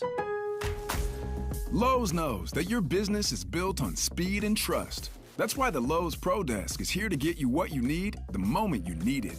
We'll help you plan your project, calculate your materials, and pivot when your job takes an unexpected turn. And with our Pro-only checkout and dedicated Pro parking, you have what you need to tackle your job and be back on the job in no time. Just visit us at the Pro Desk. Lowe's knows pros. We help. You save. Seems everything costs more these days. Gas, groceries, and when's the last time you checked your wireless bill? When it comes to big wireless, if you're staying, you may be overpaying. Switch to Consumer Cellular to get the same fast nationwide coverage without the big wireless bill. Plans start at just $20 a month, and now for a limited time, new customers can get their second month free. Call 1-888-FREEDOM, visit a store near you, or consumercellular.com and start saving today. Plans include $5 credit for autopay and e-billing. Taxes, fees, and other third-party charges will apply. See website for additional details. Dave and Dujanovic. A leading candidate in France has just been barred from running for president. Was this lawfare? Is this justice? What are the dangers? And I'm so glad to have Leah Murray joining me right now, filling in for Debbie Dujanovic, because this is I think a philosophical debate that we're struggling with or maybe wrestling with in the world is, what do we do with our politicians? And should they be allowed to run for president, for example, if they've been convicted of a crime? And this is what happened with Marine Le Pen in France. So Marine Le Pen is a leader of the National Rally Party in France. She was convicted of embezzlement and barred from running for public office for 5 years. The reason this is so important is because she was going to run in 2027, in just the next couple of years, and she was one of the leading candidates. She had a real chance to succeed Emmanuel Macron, who's the president right now. He's term limited. He can't run anymore. And the National Rally, before getting into any of the politics of it, just the fact that she has tried in the past, didn't have a lot of support, but it looks like this time around she has gained a lot of support. How do you feel about politicians being barred from running from political office when convicted of a crime? Should that automatically be disqualifying? Yes, I want to just pull from our own Constitution. Article 1, Section 6 basically says, members of Congress shall in all cases, except for treason, and felony and breach of the peace, be privileged from arrest during their attendance at the session. So the founders built into the Constitution, if you are a Congress member, you cannot be arrested unless it's treason or felony, because they understood that you would then incentivize the use of, arresting someone to prevent them from doing their job as a Congress member, right? So if I didn't like what Mike Lee was doing and I was the chief of police, right, of, Salt Lake City or whatever, then I could arrest him, on some kind of, maybe he's speeding, even if it's reasonable, right? Like even if it actually is a law that he's breaking. And the founders basically go, we should not be doing that. So I feel what they were talking about probably still applies today. There's a lot of incentive for government to say, what it is that you're doing I don't like, right? And so I am going to say, you have now broken a law, and I'm going to ban you from running for office or serving out your time in the office. That can lead to hijinks. Part of what is interesting about this for me is because we saw this playing out during the last election. President Trump had been convicted of multiple felonies in New York. And the question, and even when he was impeached, one of the pushes was, well, we've got to remove him from office. That would prevent him from running in the future. And I think it brings up an interesting question of whether or not we should leave it up pretty much exclusively to the voters to determine for themselves whether or not past behavior is disqualifying for elected office. Yeah, and I think the answer right there is we do have minimum qualifications, right? So we do decide, here are the things you have to be, and none of them say not a felon. Yes. Right? Like you have to be 35 or you have to be 40 and you have to be an American citizen. Right. You have to live here 14 years, but there's no other rules. Now, that assumes that voters are discerning and are capable of making good decisions. So your question basically leans into, in France, she's done something wrong. And I think, right, I want to just say I've read this kind of quickly and heard a couple stories about it. I was not a jury on her case. Clearly something wrong happened. Yeah, right? she misused some funds, millions of euros, during a 12-year. Basically it was she did not benefit from it personally, but she paid like her staff versus the party staff. So they considered that embezzlement. Right, so it wasn't like she had murdered somebody. Right. This was not super egregious, perhaps embezzlement at worst, right, is what she was convicted of. Yeah, a little bit. It's like a campaign finance issue. Yes. Right. Yes. And so what they've done is now you're banned from running. For 5 years. For 5 years. Interesting, right? She can appeal, but the appeals process won't happen quickly enough for her to be able to run in the next race. Can I give you like the other side maybe? Yeah. Dave, might be, let's think of George Santos, right? So the Long Island Republican who basically lied about everything from playing volleyball to, all sorts of things. And the question then kind of was he shouldn't have been allowed to run, except he was allowed to run. And maybe it's all like a campaign finance violation because he's lying about, I don't know. So a little bit it's like, maybe we land too far that we let felons or, really bad people making bad decisions run. And then maybe France is too far the other way, which is banning someone from running from something like you said. It's not a felony. It's not treason. It's probably a campaign finance incompetence. Yes. And when we start looking at this across the world, and I can't help but look back to Brazil. They had a president, Lula da Silva. And once he got out of office, he was imprisoned for almost 2 years. He gets out. He wants to run again for president, and they ban him. They pass a law and they say, nope, if you've been convicted, you can't run. Then they convict him again, send him back to prison in 2019. He gets out, and the Supreme Court in Brazil looks at this and said, we're going to nullify all of these convictions because we found significant bias in imprisoning this person. So we're going to nullify this. You are now eligible to run again. He runs again, and he wins. And this is one of those examples of the danger of when you have political power and what people are willing to do to get you out.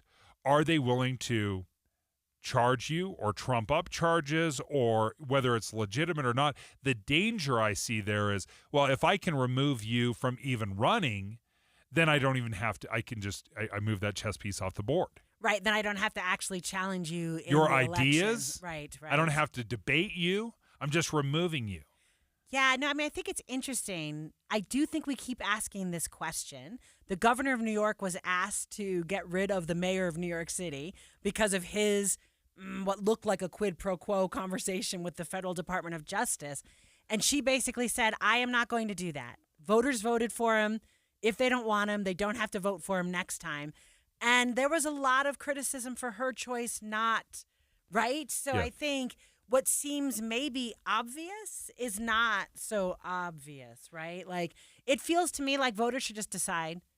But there have been so many conversations recently where really bad candidates are in play, and you're like, yeah, maybe voters really do not have the necessary ability to make decisions. I don't know. And that's what is, I think, so scary about what happens in general with elections is machinations that are happening behind the scenes. You know, is this legitimate? Is it trumped up? What is lawfare? What is true justice? Do we agree, or should we remove this person from the ballot? And I think there's so many variables. I think ultimately when we look at it, I like what we do, where we say there are some minimum qualifications. You basically have to be this age. You have to be, it's like 2 or 3 qualifications. Right. Other than that, we're going to leave it up to the American people to vote whether or not they think you can serve. Right. And we're gonna go that way. I mean, it was wild. We were having the conversations of if President Trump had been sentenced and been serving in prison, could he still be elected as president? And the answer is yes. Could he serve as president? Yeah. He couldn't vote for himself in Florida. But yeah, he yes, couldn't vote could for serve. himself in Florida, but that is kind of the wild thing about America is we are very much, we want you to make a decision. You have to vote, and we're going to let flawed candidates be out there. So it's interesting that here in France, they have a leader that they've said, you know what, we're not going to bar you forever, just for the next 5 years, which is the next election cycle. This is Derek Overstreet of the New Millennium Group and host of Stop Working and Start Living Radio. If you're close to or in retirement and you don't have a tax plan, call us right now, 888-999-6370. That's 888-999-6370. Listen, our country's been spending like never before, and the tax bill is coming soon. If you need an income tax strategy and a financial plan that will get you through the rest of your life, give my team a call, 888-999-6370. That's 888-999-6370. If you want an investment plan that allows you to keep more of your gains and pay less taxes, give us a call, 888-999-6370. My team specializes in the type of plan that will get you retired 3 to 5 years sooner than you thought possible. So, get a no-cost tax analysis by calling 888-999-6370. That's 888-999-6370. My team is standing by now. As a business owner looking to take your business to the next level, it's all about the right marketing. But what exactly is right for you? At KSL News Radio, we are ready to help you craft the perfect comprehensive strategy. Whether it's our powerful talent endorsements, engaging live interviews, creative production, live events, or our extensive digital platforms, we've got you covered with the right solution. Contact Stephanie Palmer today, spalmer@ksl.com, and let's grow your business together. Email spalmer@ksl.com. The Salt Lake Chamber is Utah's voice for business. Okay, that sounds great, but what does it really mean? Well, as Utah's largest and longest-standing business association, they support and champion community prosperity throughout the state. And if you're in business, well, that's a very good thing for you. Be sure to listen to the Chamber's Speaking on Business, weekdays at 7:20, 11:55, and 5:20 p.m. on KSL News Radio. Seems everything costs more these days. Gas, groceries, and when's the last time you checked your wireless bill? When it comes to big wireless, if you're staying, you may be overpaying. Switch to Consumer Cellular to get the same fast nationwide coverage without the big wireless bill. Plans start at just $20 a month, and now for a limited time, new customers can get their second month free. Call 1-888-FREEDOM, visit a store near you, or consumercellular.com and start saving today. Plans include $5 credit for auto pay and e-billing. Taxes, fees, and other third-party charges will apply. See website for additional details. Confidence is knowing you're ready to handle whatever comes your way. That's what it feels like to take on your workday with Cintas. They make sure your AEDs are up to date, your fire extinguishers are tested and inspected, your floor mats are cleaned and delivered, and your workwear looks good, feels good, and is freshly laundered with the Cintas Apparel Plus program. So are you ready to take on today? Visit Cintas.com. Oh, I'm ready! And get ready for the workday. I'm Dave Cawley, investigative journalist and host of the podcast Cold. Don't miss Cold's new Season 3, where I look into the unsolved disappearance of Cherie Warren, a woman last seen leaving her job at a Salt Lake City office in 1985. Police cast suspicion on Cherie's estranged husband and boyfriend, but never made any arrests or recovered Cherie's remains. Find Cold Season 3, The Search for Cherie, anywhere you get your podcasts.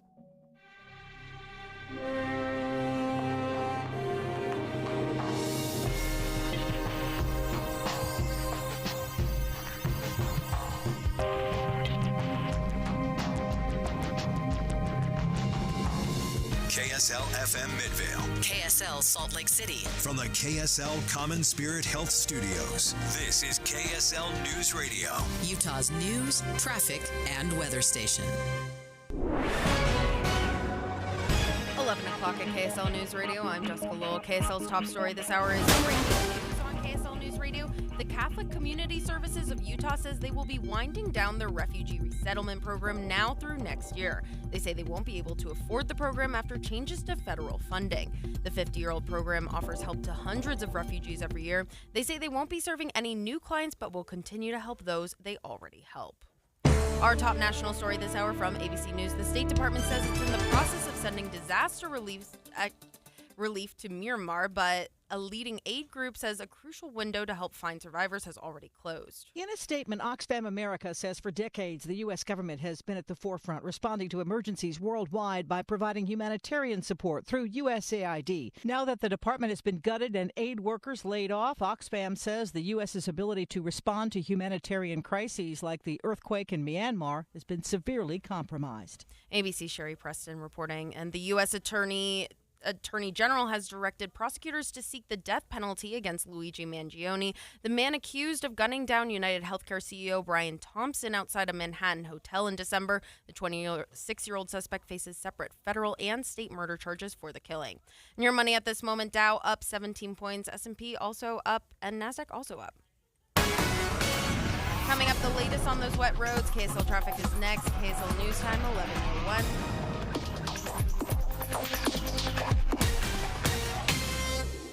The sources where we get our news matters. When you listen to Utah's Morning News, we want you to feel the stories are important to you and trustworthy. This is Amanda Dixon. And I'm Andy Farnsworth. Join us weekday mornings on KSL News Radio. At Intermountain Health, we believe life is a circle. May yours surround you with insight, a healthy perspective, trust, and reassurance. The belief that our differences aren't that different, and compassion just when you need it most. Life is a circle. May yours help you live the healthiest life possible. Intermountain Health. You know when you're racing into the store and someone interrupts you with a petition and you just sign it so you can move on? Stop. Don't sign it. Unions are trying to overturn a law that protects our kids. By signing, you're supporting handing over your tax dollars to big unions so they can push their radical agenda into classrooms. Stop the unions. Stand for kids. Tell your friends and family, decline to sign the union petition. Utah Parents United paid for this ad, not authorized by any political issues committee. Be advised, this is your opportunity to save up to 40 to 80% on a hot tub or swim spa. This weekend only, Friday through Sunday, Utah State Fair Park. Be advised, this is your opportunity to save up to 40 to 80% on a hot tub or swim spa. This weekend only, Friday through Sunday, Utah State Fair Park. 18-month interest-free financing. Our factories have demanded we sell 1,000 hot tubs and swim spas this weekend. Utah State Fair Park. Huge factory incentives, factory rebates, this weekend only. Utah State Fair Park. We can remove your old hot tub. Free delivery of your new hot tub. Hot tub starting at $2,999. Utah State Fair Park. Free delivery of your new hot tub. Just relax and enjoy. Utah State Fair Park. Friday, 2 p.m. to 8 p.m. Saturday, 10 a.m. to 8 p.m. Sunday, 10 a.m. to 6 p.m. Free admission. Free delivery. Utah State Fair Park. Call 833-SPA-SALE or visit hottubandSwimSpaSale.com. Emergency traffic and weather together brought to you by Mountain America's My Style checking account with built-in benefits. Here's Heather Kelly. We still have emergency traffic southbound I-15 through Springville into Spanish Fork. It's due to a multi-vehicle crash right before the US 6 split interchange. It's taking about 20 minutes to go a couple of miles through Springville into Spanish Fork. Once you get past that multi-vehicle crash that's on the right lane and shoulder, there's a semi-truck blocking the left lane and shoulder, so your best bet is just take the center lane all the way down through there. Once you get past all those crashes, very slushy roads remain. We also have a crash on the west side belt northbound right at the 201 freeway interchange. That is blocking the left lane and shoulder. Traffic there is moving a little bit better, and all your roads across the Wasatch Front are either wet or snowy, and bands of snow continue to move across the valleys. Don't miss Mr. Mac's buy one, get one for 100 suit sale. Suits starting at $299 in a variety of colors and patterns. Available at all 9 Mr. Mac locations with free alterations. Heather Kelly in the KSL Traffic Center. Scattered rain and snow continues through the afternoon as the storm makes its way to Colorado. Another system will move into central and southern Utah tomorrow, but the Wasatch Front should be mostly spared. Right now it's 34 degrees and lightly snowing. I'm Jessica Lowell from the KSL Common Spirit Health Studios. Listen online at kslnewsradio.com, where Utah's news, traffic, and weather station. Dave and Dujanovic, your morning companions for talk, analysis, and key perspectives on Utah's biggest stories on KSL News Radio. Dave and Dujanovic, special coverage of the top national story. It does feel a little bit like Groundhog's Day. Tomorrow, the tariffs are going to take effect. And haven't we already done this dance a few times where the tariffs were taking effect and by the end of the day, the tariffs either got revoked or pushed back or changed or delayed. But apparently, April 2nd, more tariffs from President Trump are going to go into effect tomorrow. Yeah, Liberation Day. Liberation Day. And I like how it's not happening today because maybe we would all think it was a prank. But apparently, not on April Fool's Day, but on April 2nd. He thought about that. He actually is like, I didn't want it to be April 1st, and everyone thought it was a prank. This is very serious stuff, and it's going to be April 2nd. That's when these tariffs go in. Now, what we don't know a lot about the tariffs, the specifics of it, other than it sounds like it's going to be widespread tariffs, right? So what had been, I think, very focused, there were tariffs on Canada, there were tariffs on Mexico to China, right? And there were very specific, hey, listen, we want you, Mexico, to secure the southern border. Canada, we want you to stop fentanyl from coming into the country. China, you have unfair trade practices. The tariffs are going to hit you for that. So when it was very specific, isolated countries, it made sense that it was either a negotiating tactic or they were trying to rectify a trade imbalance. Yeah, or used in a negotiating, right, like what you just said, in a negotiating tactic to get someone to do something. But if I'm basically just like, here I am, just like everybody, how do I say, that's like a tractor where maybe a, leaf blower would do or something, right? Like what I'm doing is just across the board, just upends every conversation. And my understanding is all the reciprocal tariffs that are coming down the pike, it's going to hurt us in a multitude of ways. It does sound like these new tariffs will be widespread. So basically every country that ships into the United States, there's going to be some tariff that comes in. So when items are arriving at one of our, how is it, remember, I think 384 ports of entry, when they hit these ports, 328, by the way, Customs and Border Protections, they're going to collect that 15% or whatever the tariff is. They're going to collect that, give it to the Treasury, and then we will see very quickly, it seems like probably month to month, what that impact looks like. Is it going to tank imports, or is it going to generate incredible revenue? So we thought we'd reach out to an economist from Zions Bank, the senior economist, Robert Spenloff, who's been joining us on this. And we've had these conversations in the past, Robert, about tariffs. This round of tariffs seems different in the sense that it will be widespread and touch just about everybody that exports into the U.S. Yeah, and this is one of the struggles. We're now officially 27 hours away from Trump's press conference. It's tomorrow at 2 o'clock Mountain Time, where he'll be kind of announcing this officially. And we still don't know exactly what they're going to look like. And so is it going to be, what I'm hearing is three possible paths. One of them would be the blanket tariff on all countries of 20%. The next option would be multiple tiers of different rates. They're talking about like a red list, a yellow list, and a green list. Or do you have custom rates for each country or even custom rates for each item? There's about 5,200 different items or categories of items that we trade with other countries. And so the way they design it is going to have big impacts on the economic impact, on the budgetary impact. And so that's why there's so much uncertainty in the economy right now. So, Robert, you know you're my favorite economist to talk to about things. I want to do like a quick history shout out to the Smoot-Hawley Tariff Act in 1930, which raised imports 40 to 60% in an effort to protect American farmers and businesses.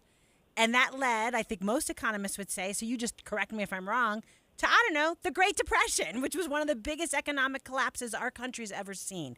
So whatever pathway it is, and I hear you, we don't know the answer yet. Could be blanket, could be yellow, green, multiple tiers, could be custom rates on different countries. But Robert, isn't all of this a really bad idea? Well, so the I'm sorry. Basic and the popular answer is absolutely yes. Okay. And it has. So I'll give you both sides. The popular answer is this has always been destructive. This is more isolationist. This is essentially throwing up walls around our country. Now, the President Trump's argument is we're being abused by other countries, and we've been abused by other countries for decades, and we have to reset the relationship. And I can understand his argument. However, businesses just need to be able to plan. They just need to be able to understand and set. And so it's not necessarily the policy that they're struggling with. It's that he keeps going back and forth and talking about different plans, and from hour to hour, it changes. It has been changing, and I think that is the frustration, as you had described. But the role of tariffs, I wonder sometimes, though, is the policy a good policy even if it's unpopular? And there are a lot of policies out there that are the right policy, but because they're unpopular, nobody touches them. Social Security is a fantastic example of it needs massive reform, but it's unpopular, so we don't touch it. Do you think there's an argument to be made that the tariff policy itself is the right policy, even though most Americans don't like it?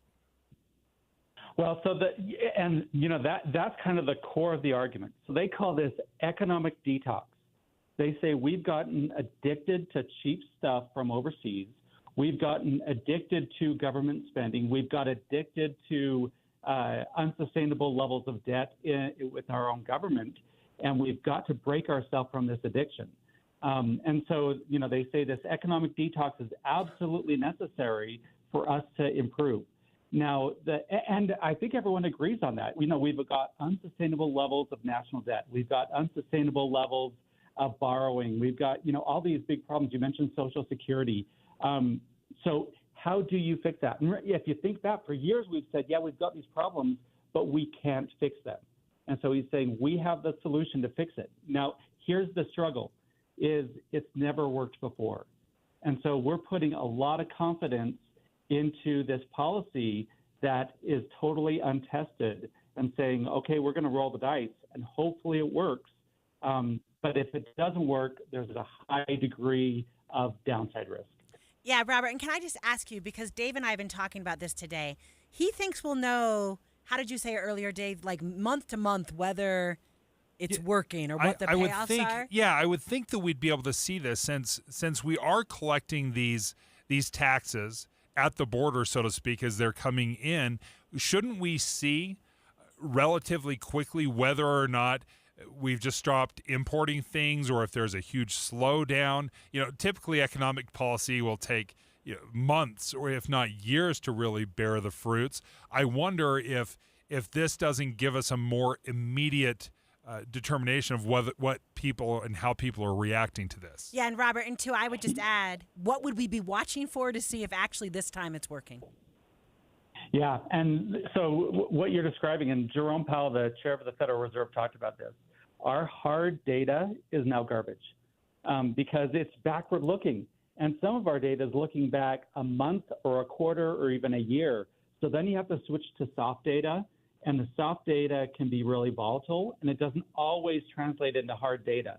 So what we know is that consumer confidence is down. People aren't feeling good about the economy right now, but will that translate into people actually spending less? And we're hearing anecdotally that the labor market is slowing down. But will that actually turn into people filing for unemployment insurance claims? We know that businesses are getting nervous, but will that translate into lower business spending? So those are all the things that I'm watching for, and we don't have good data yet, but hopefully we'll know in the next few weeks or the next few months really what's going to happen. I've seen a few things online, some reporting that talks about revenue generation through these tariffs. I know you've broken this down. President Trump says he expects it to be somewhere in the $6 trillion range over the next 10 years.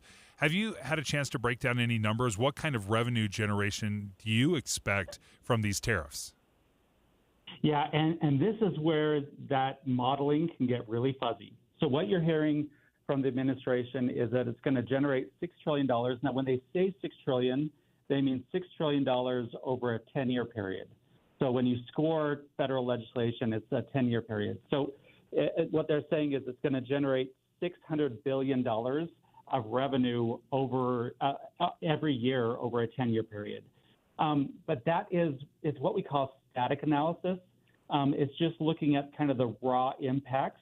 But if you put it into, if you model it in an economic model, then you start to get dynamic impacts that incorporate, how are other countries going to respond? Are they going to have retaliatory tariffs? How are consumers going to respond? How is the economy going to respond? Once you do that, the numbers start to come down. One of the best analysis that I've seen is from the Tax Foundation, and they're estimating that it would generate about just under $3 trillion of revenue. So, a lot less than they're saying, but it does generate somewhere in the range of $3 to $6 trillion of revenue, or about 300 to 600 billion per year. Well, Robert, thank you so much for joining us, senior economist with Zions Bank. We're going to continue this conversation, but let's first jump out to traffic and see how things are going with Heather Kelly.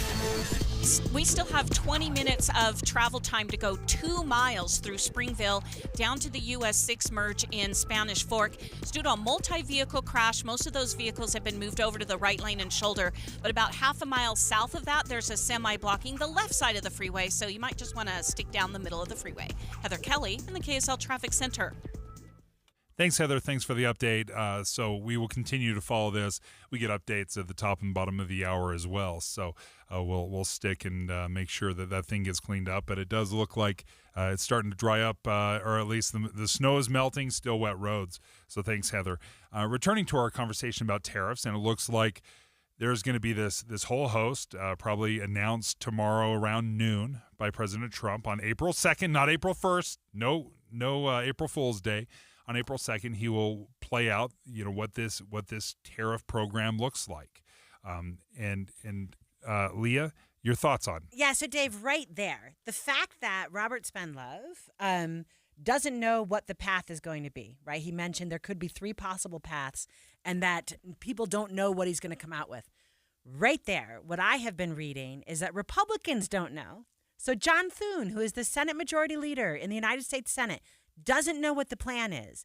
And then you also hear Robert Spendlove saying businesses like to just have predictability, right? They want to just know what the policy is. I think not just businesses, Americans just want to have predictability. What is the policy going to be? Do I need to go buy my Subaru yesterday, right? Like, how does this work? And a little bit, I think, Robert was talking about the economic downsides, right? This is a policy that's never worked before. It's a big gamble. Maybe it is just a detox that we need. I loved that metaphor, right? But we don't know. It hasn't worked before. It's a major gamble. And I just don't think that Republicans have the time to see if it pays off before they pay the political price, right? So Robert talked about the economic possible windfall, but also possible cost there.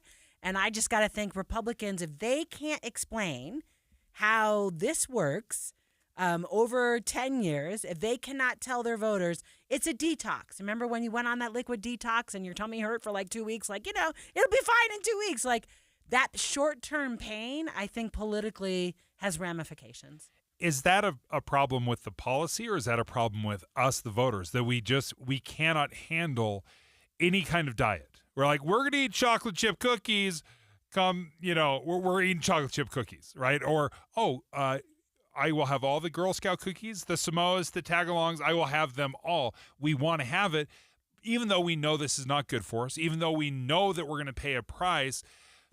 Isn't that why we have leaders that are supposed to step in and be the adults in the room? Because if you ask me, I'm going to choose the cookies every single time. Yeah, except that I'm not sure this is the right policy. So how do I say? I think whenever we do aggressive tariffs like this, we always lead to bad economic downsides. So the answer is this is a major gamble. You would have to do a lot more explaining to me as a leader why not eating these chocolate chip cookies is actually going to work, because I've seen evidence that it hasn't worked in the past. So you're not wrong, except that didn't we just talk about earlier? Guess what? It's about what the voters want. You want to run a felon? They get to vote for a felon. Yeah. So a little bit, if the voters want to eat chocolate chip cookies, this is what you get in America. There's a couple things that stood out to me when we talk about tariffs, because I remember back in the first Trump, what do we call it, Trump 1.0. In Trump 1.0, there were tariffs as well, not quite as threatening and expanding and didn't hit as many people, but there were still a lot of Trump tariffs during 1.0. Joe Biden and the Democratic Party complained, and they criticized it, and they talked about how devastating this was going to be to the economy, and this is terrible policy. And then what did they do? They kept them. Right. In their 4 years, and they expanded upon them, and they added more to the tariffs. So I guess what worries me is I've lost trust of what is political maneuvering and what is genuinely bad policy, because all the warnings in Trump 1.0 tariffs didn't come to fruition, didn't really happen, and there were some growing pains. But if they were so bad, then why wasn't this reversed over the last 4 years under the Democrats? Yeah, no, I think the answer is Democrats like protectionist policy. So part of my issue with this, when you are asking about whether this is good policy or not, I just don't think it is. Look, here's the deal. I want my goods to be cheap. Now, is Robert right that we are addicted? How did he say? We're addicted to cheap stuff. To cheap stuff, and we're addicted to spending. And as a result, we've got a $36 trillion debt. All of that is true. Yes. Right? And we absolutely need to reset our relations with other countries. We need to be thoughtful about it's unfair that China trades the way it does. It's unfair the way that they manage things. Ugh. But all of that, right? To a certain extent, I want to be able to go to Walmart and buy a T-shirt. And when you change the fact that I cannot now purchase at Walmart, so we've been talking about cars all morning, but right, it's not just cars, right? It is goods at my local Walmart. It is every device that I have has a chip that comes from somewhere else. Everything we do, I'm going to have to pay more for in an economy that's already uncertain, right? All of that. Maybe that's leadership, Dave, because maybe what I need is that hard reset, but I'm not persuaded the level of explanation necessary has been happening. So when I look at the balanced budget, and that is ultimately the goal, again, we do it here in the state. Somehow we're able to spend the money that we bring in. The federal government has a $1.8 trillion deficit. Annually. That's what they spend. They bring in over $4 trillion, and then they're spending another $2 trillion on top of that. So we know that if you're going to balance that budget, you have to do one of two things. Or, you have to probably do both things. But you can either decrease that spending by $1.8 trillion, or you can split the difference and raise more money. And you can either do that through income taxes, and nobody loves higher taxes, but if we are saying yes to all of these spending programs, then we have to pay for it. So let's say taxes have got to go up. Tariffs is one of the few ways where the federal government can generate revenue. They don't have the state taxes. They don't have the millions of different little nickel and dime taxes that states have to generate revenue. They basically have just a couple of ways to do it. They have the federal income tax. They have some corporate taxes, but again, this is just income tax.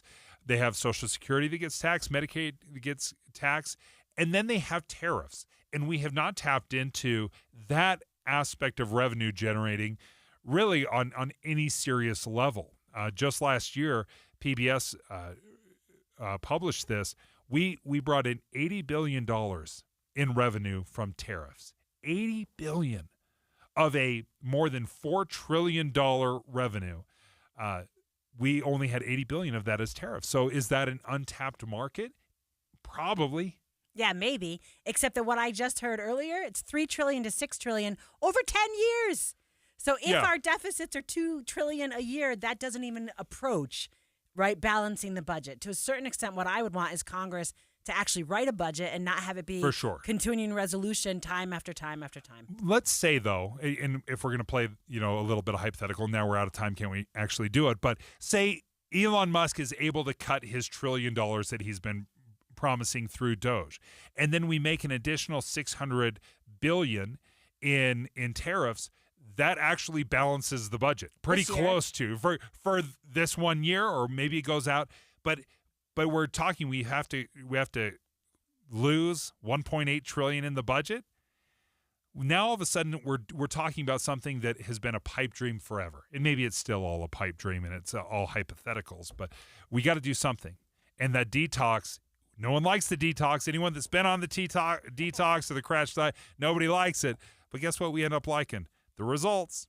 I lost how much weight? That's amazing. Jeff Kaplan. When I was a kid, my parents got me a subscription to Newsweek magazine. I would devour every page into the night. And to this day, I sit on my iPad looking for stories for my minute of news, flesh out our coverage, and I get to share the news with you. Jeff Kaplan's Afternoon News, 3 to 7 on KSL News Radio. We've been talking about this very exciting news coming from Master Electrical Service, where they have taken their incredible decades and generations of experience. They've been around since 1954, and they've joined services and joined forces with Mountain Home Services. The reason that is so exciting for everybody is that you're bringing together so much expertise into one great company. Master Electrical Service obviously can take care of your electrical needs, your generators, your recessed lighting. But with Mountain Home Services, now you're bringing in HVAC, some plumbing, and it still comes with that upfront pricing guarantee. So you're not going to get bitten by the bid bug where they come in, they give you this amazing bid. You're like, yeah, start the project tomorrow. And then when the invoice actually comes in, it's way more expensive. With Mountain Home Services, you've got that upfront pricing guarantee, no hidden fees, 100% satisfaction guarantee. Go ahead and reach out to them. MountainHomeservices.com is the website. That's MountainHomeservices.com. Or give them a call, 801-543-2222. That's 801-543-2222. Do you want to make your house more comfortable, more energy efficient, more valuable?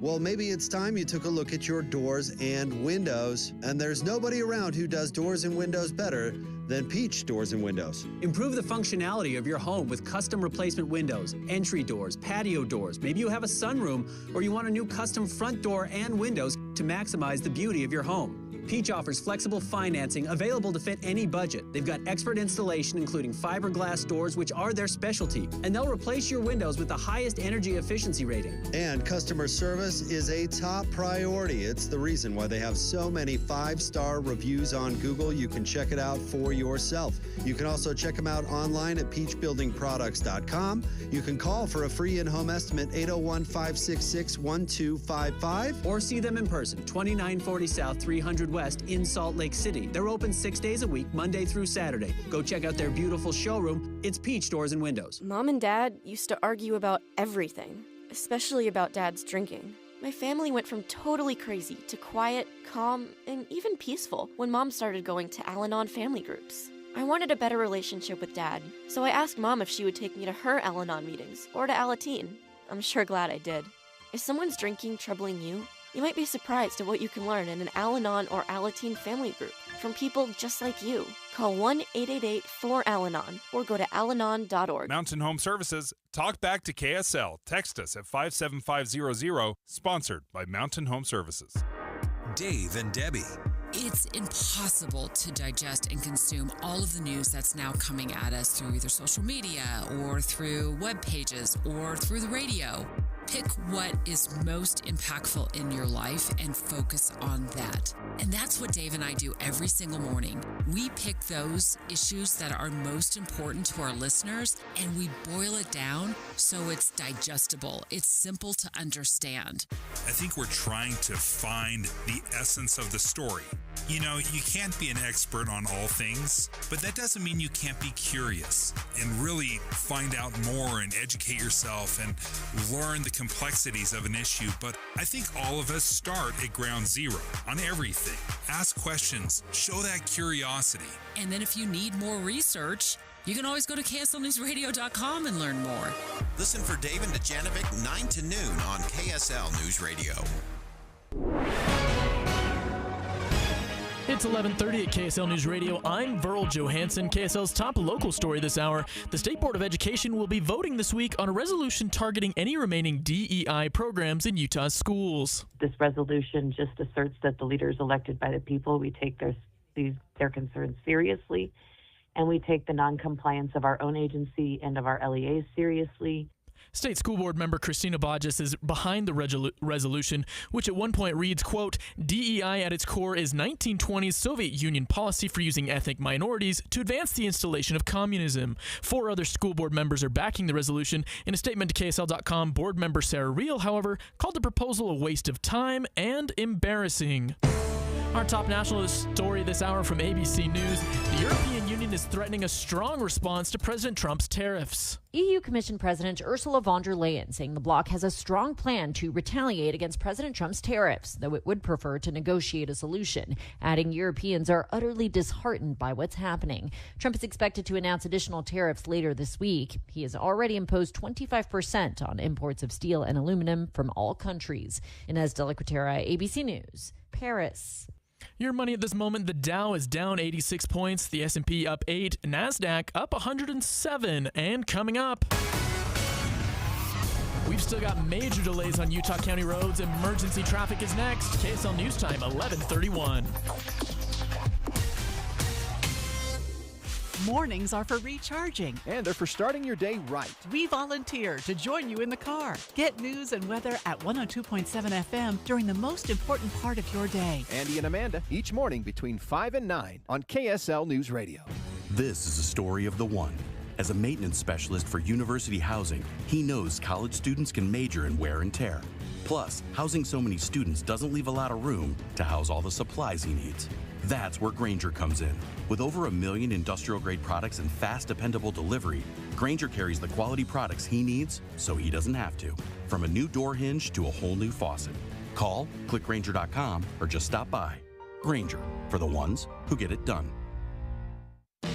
Confidence is knowing you're ready to handle whatever comes your way.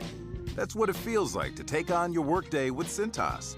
They make sure your AEDs are up to date, your fire extinguishers are tested and inspected, your floor mats are cleaned and delivered, and your workwear looks good, feels good, and is freshly laundered with the Cintas Apparel Plus program. So are you ready to take on today?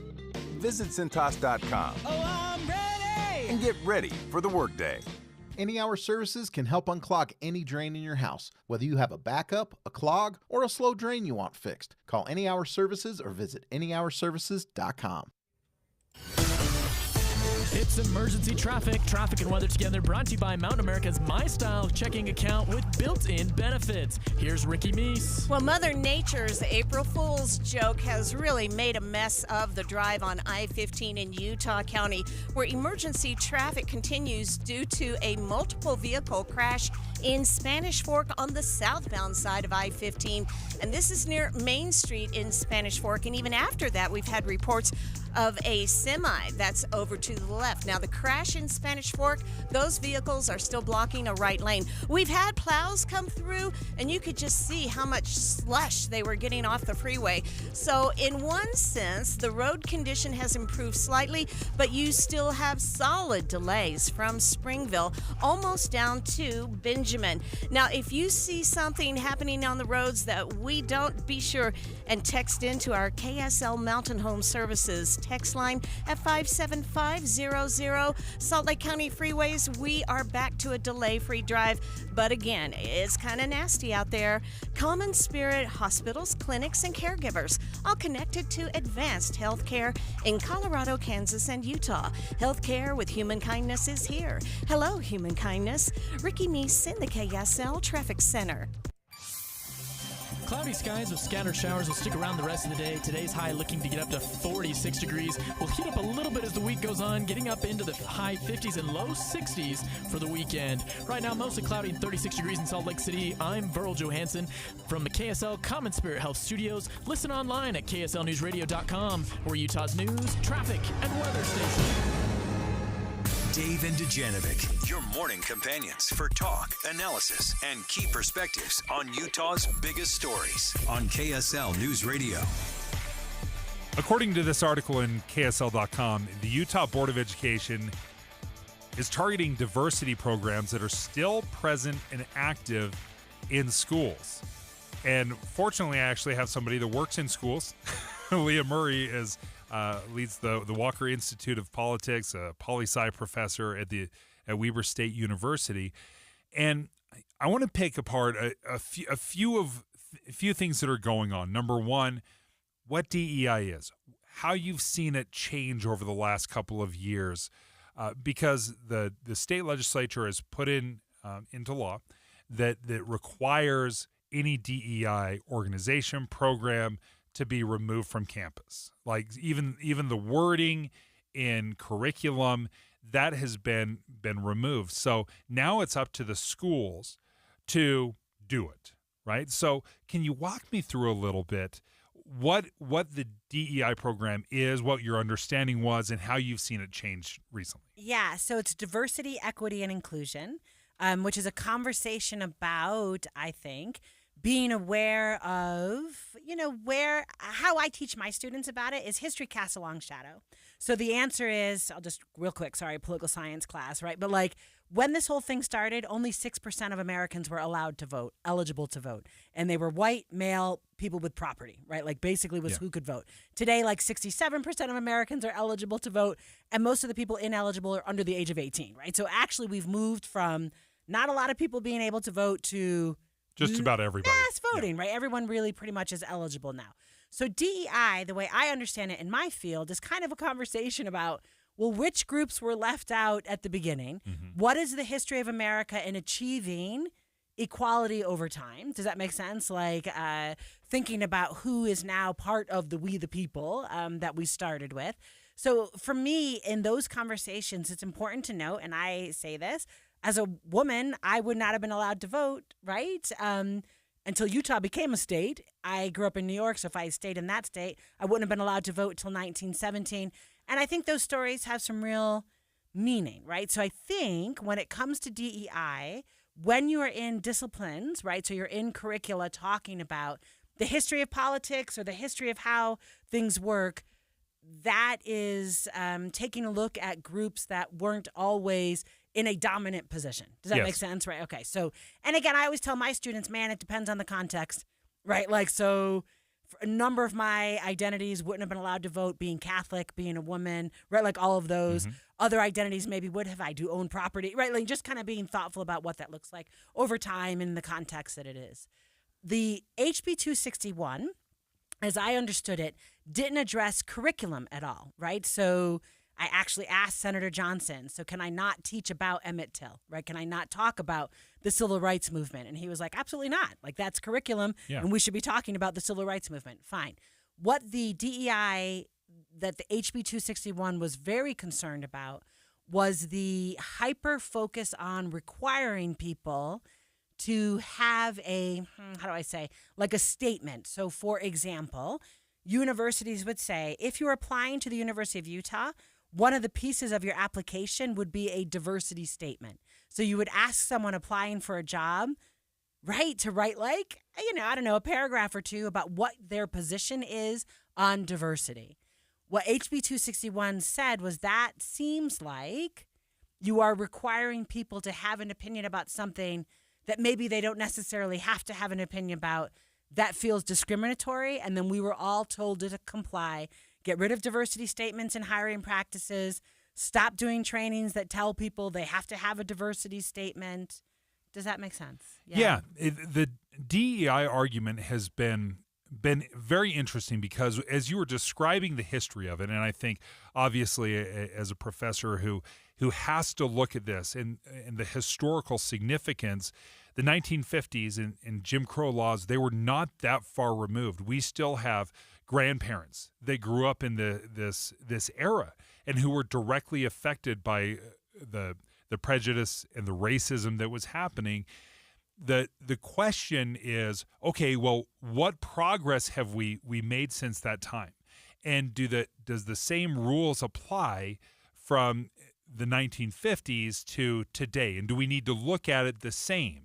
And do we need to address it and compensate for it differently today than we did in the 50s? And I think that's a little bit where we're struggling. We're trying to acknowledge the rampant racism and the terrible things that happened in the past, but also we have to acknowledge the great progress that has been made and figure out, okay, well, how do we change without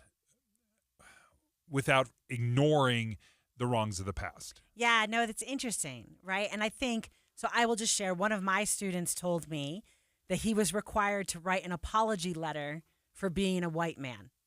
Right? So he was like, in his mind, what DEI was that, right? So that some teacher had said to him, you have to write a letter of apology for being a white man. And I think, how do I say, like, that's the pendulum going too far, right? So the answer is egregious problems in the past. I would argue still egregious problems sometimes, yes. Right? So when we think about what gave rise to, I think, a national conversation around DEI, it's the George Floyd murder back in 2020, which happened during COVID. So my goodness, we were all home by ourselves watching that video. We talked earlier about how those videos can really bring things right really close. And in that summer, our governor, Spencer Cox, was like, we should be doing DEI to make sure stuff like this doesn't happen again. So I don't think it's that far removed where we all actually might have been even on the same page. I think one of the issues that happened was maybe how you resolve that. So if you look at a George Floyd murder, which is clearly not okay, and you're having a conversation about how does the country make sure that does not happen again, and your answer is asking a 17-year-old white boy to write an apology letter, that's probably not the right answer, right? And I think maybe what happened with DEI, which is why I think Utah's HB 261 last year, like what they were reacting to, you know what I mean? Like maybe the pendulum swung too far. Saying that it's still present and active in schools, there was in this article and even in interviews that we've conducted here at KSL, the specifics were lacking. What we weren't hearing is this school, this person, and I don't know if they're purposely being vague to protect, and this is more of a warning shot across the bow saying, hey, folks, we're serious about this. You have to get rid of these DEI initiatives. But if it's still present and active, I guess, how have you personally, have you had to adjust curriculum? Have you had to adjust your own course material? Yeah, so again, not curriculum, right? Because I teach political science Right. and I talk about politics. I think the people who might have had to adjust curriculum is if they taught, like, I don't know, math, right? So if you had added equity into your math program, maybe HB 261 is going to say to you, that doesn't really seem content specific. Maybe you shouldn't be doing that. But a very specific example I'll tell you is we have rank and tenure. And all of our documents, we were told last year, make sure it doesn't say anything about DEI in them. And then we all changed our documents to comply. So I got to think across the board in education, agencies are making those changes. Maybe it just takes a minute to get there, but we're all making those changes. You guys are going to do, you're in Inside Sources today from 1 to 3, right? So there's going to be more of a deep dive on what this looks like as the Utah Board of Education says that there are still programs across the state that still are still present and active, where DEI initiatives are still active and present in schools. So you can break that down from 1 to 3. Coming up next, it's baseball season. You've seen those weird bats. It's like an oversized bowling pin, If you're asking yourself, well, how in the world did bats change? Everything that's changed in this country, and you're changing the bat? Yeah, let's talk about the bowling pin back next. This is Derek Miller speaking on business. Mountain Valley Recovery is a 9 to 12-month program designed to help men overcome addiction. By providing real-world skills and ongoing support, they guide individuals toward lasting recovery, setting them up for a purposeful and successful future. Network and outreach specialist Murdoch Sanderson joins us with more. At Mountain Valley Recovery, we specialize in assisting those battling with substance abuse and mental health issues to confront their challenges directly and live with integrity. Our long-term approach focuses on trauma-informed therapy, job training, and a strong support system to promote lasting recovery and personal growth.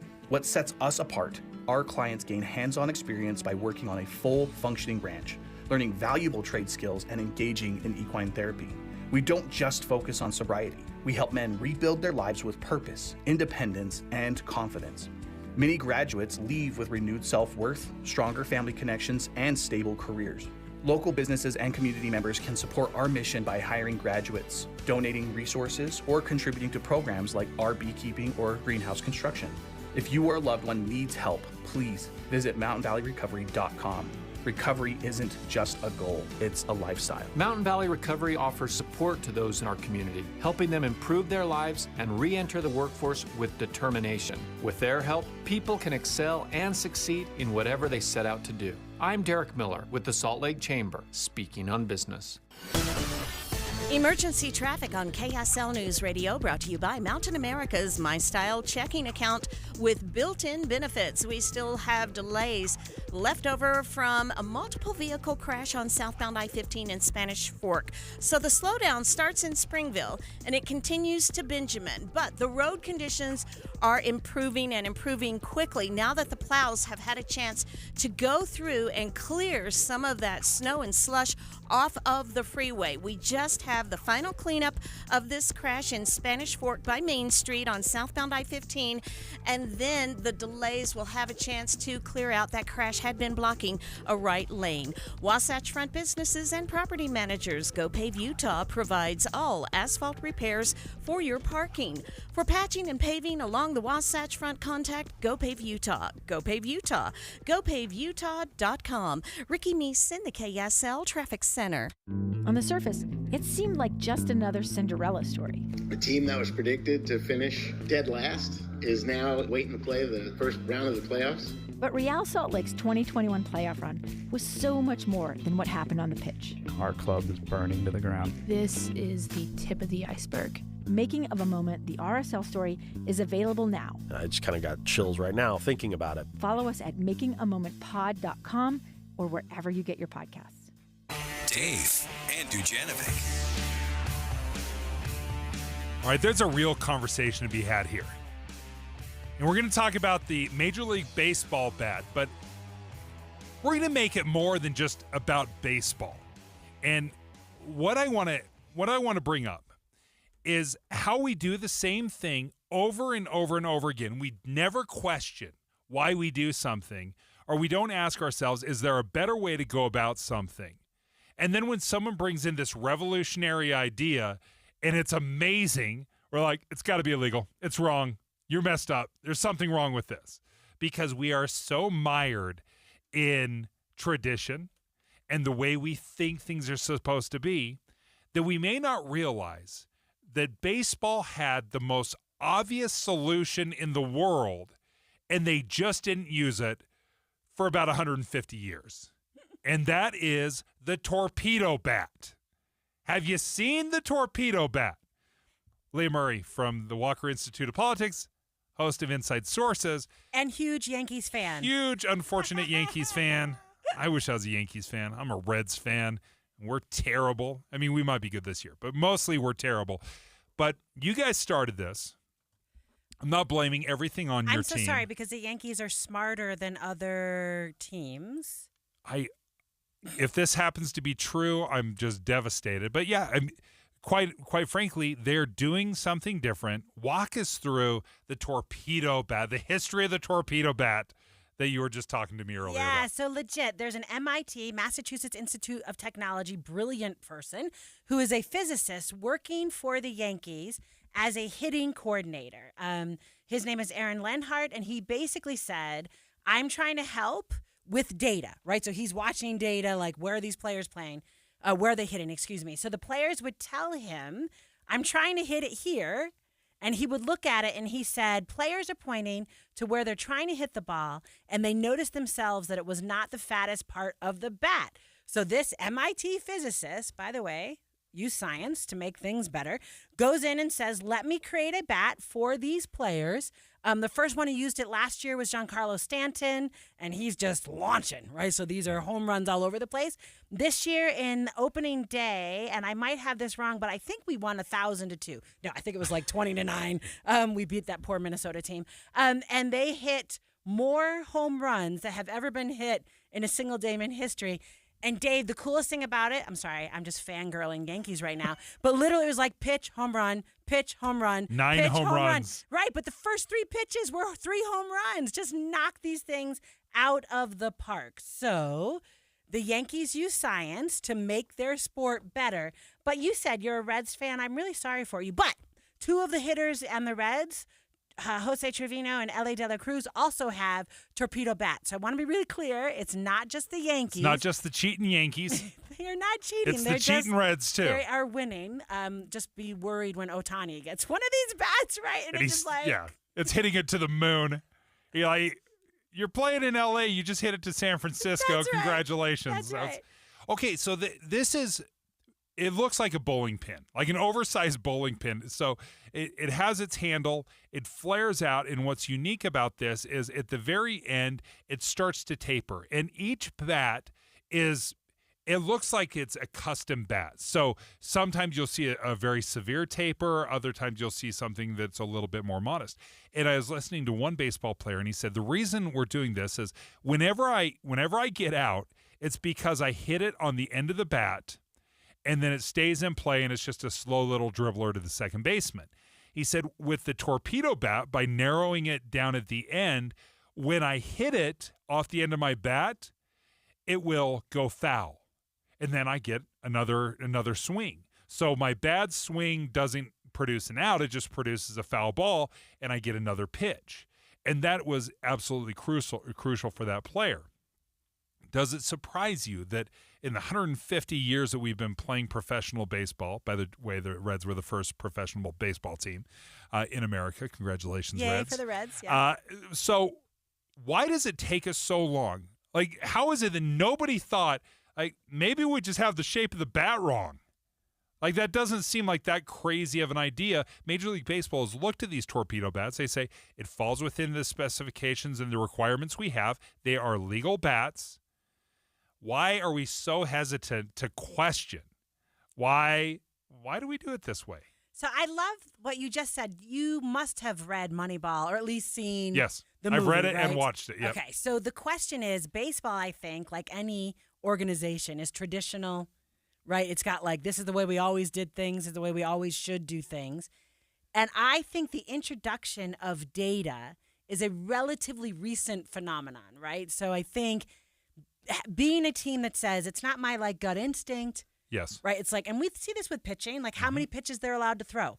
So I feel like it used to be like a pitcher would throw, right? Until 120, 130 right? pitches. And now you're like, this guy goes downhill at 52. Yes. So no matter what's happening in the game, we're pulling this pitcher at 52. So that use of data, don't you think, Dave, Yes. is a relatively recent innovation for baseball? It was just a matter of time for some smart Yankee to go, hey, when we're looking at this and I'm trying to make your hitting better, and you're telling me every time you hit it, it's going right, like it's like right, just dinking right to the second baseman, and I'm getting out. I can fix that with the shape of the ball, or excuse me, the shape of the bat makes sense to me. So when we're looking at this, I look at it in baseball, and I think this opens up so many interesting opportunities. And I hadn't really thought about it, is the granular data, the breaking it down, and this is something that is changing.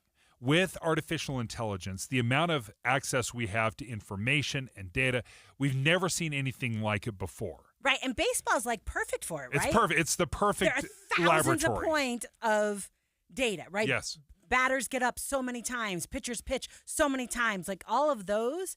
Just how do I say, the N is huge, right? So we can start making some good changes based on that. And what I think this does, and if I'm a company, I'm looking at this, I'm asking myself, where's my torpedo bat? What do I change? Like, we've always done it this way. And I wonder, let's say in your career, in education, how I've been educating and I've been trained to educate kids a certain way. Is there a way to radically change the way I teach that is far more effective? Or is there a way, and I think the world of radio and television has radically changed. The torpedo bat was the podcast, or it was social media, where all of a sudden everyone has a voice now, and it's not just off a 50,000 watt radio. How many businesses out there are looking at it, or even government? What is the sacred way we've always done it in the past? Then maybe there's a better way. Maybe tariffs, believe it or not, even though they've never worked in the past, maybe this is the torpedo bat. Do not. Why not try it? Tariffs to my Yankees, beloved Yankees, and their torpedo bats. But oh my gosh, your point's so well taken, right? First of all, the answer is tariffs. We have tried and it didn't work, but let's go there.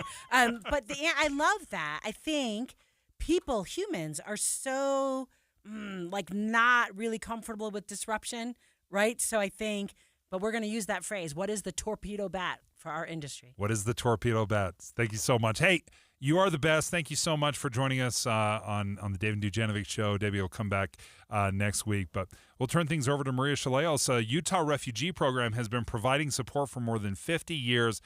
It may be coming to an end due to federal funding cuts. Maria Chaleos is up next with Utah Noon News. It doesn't matter if your only neighbors are wildlife or just wild in general. I would propose that amendment. If you work from home, or work is technically at home, every homeowner can save money by getting a ThermWise home energy plan from Enbridge Gas.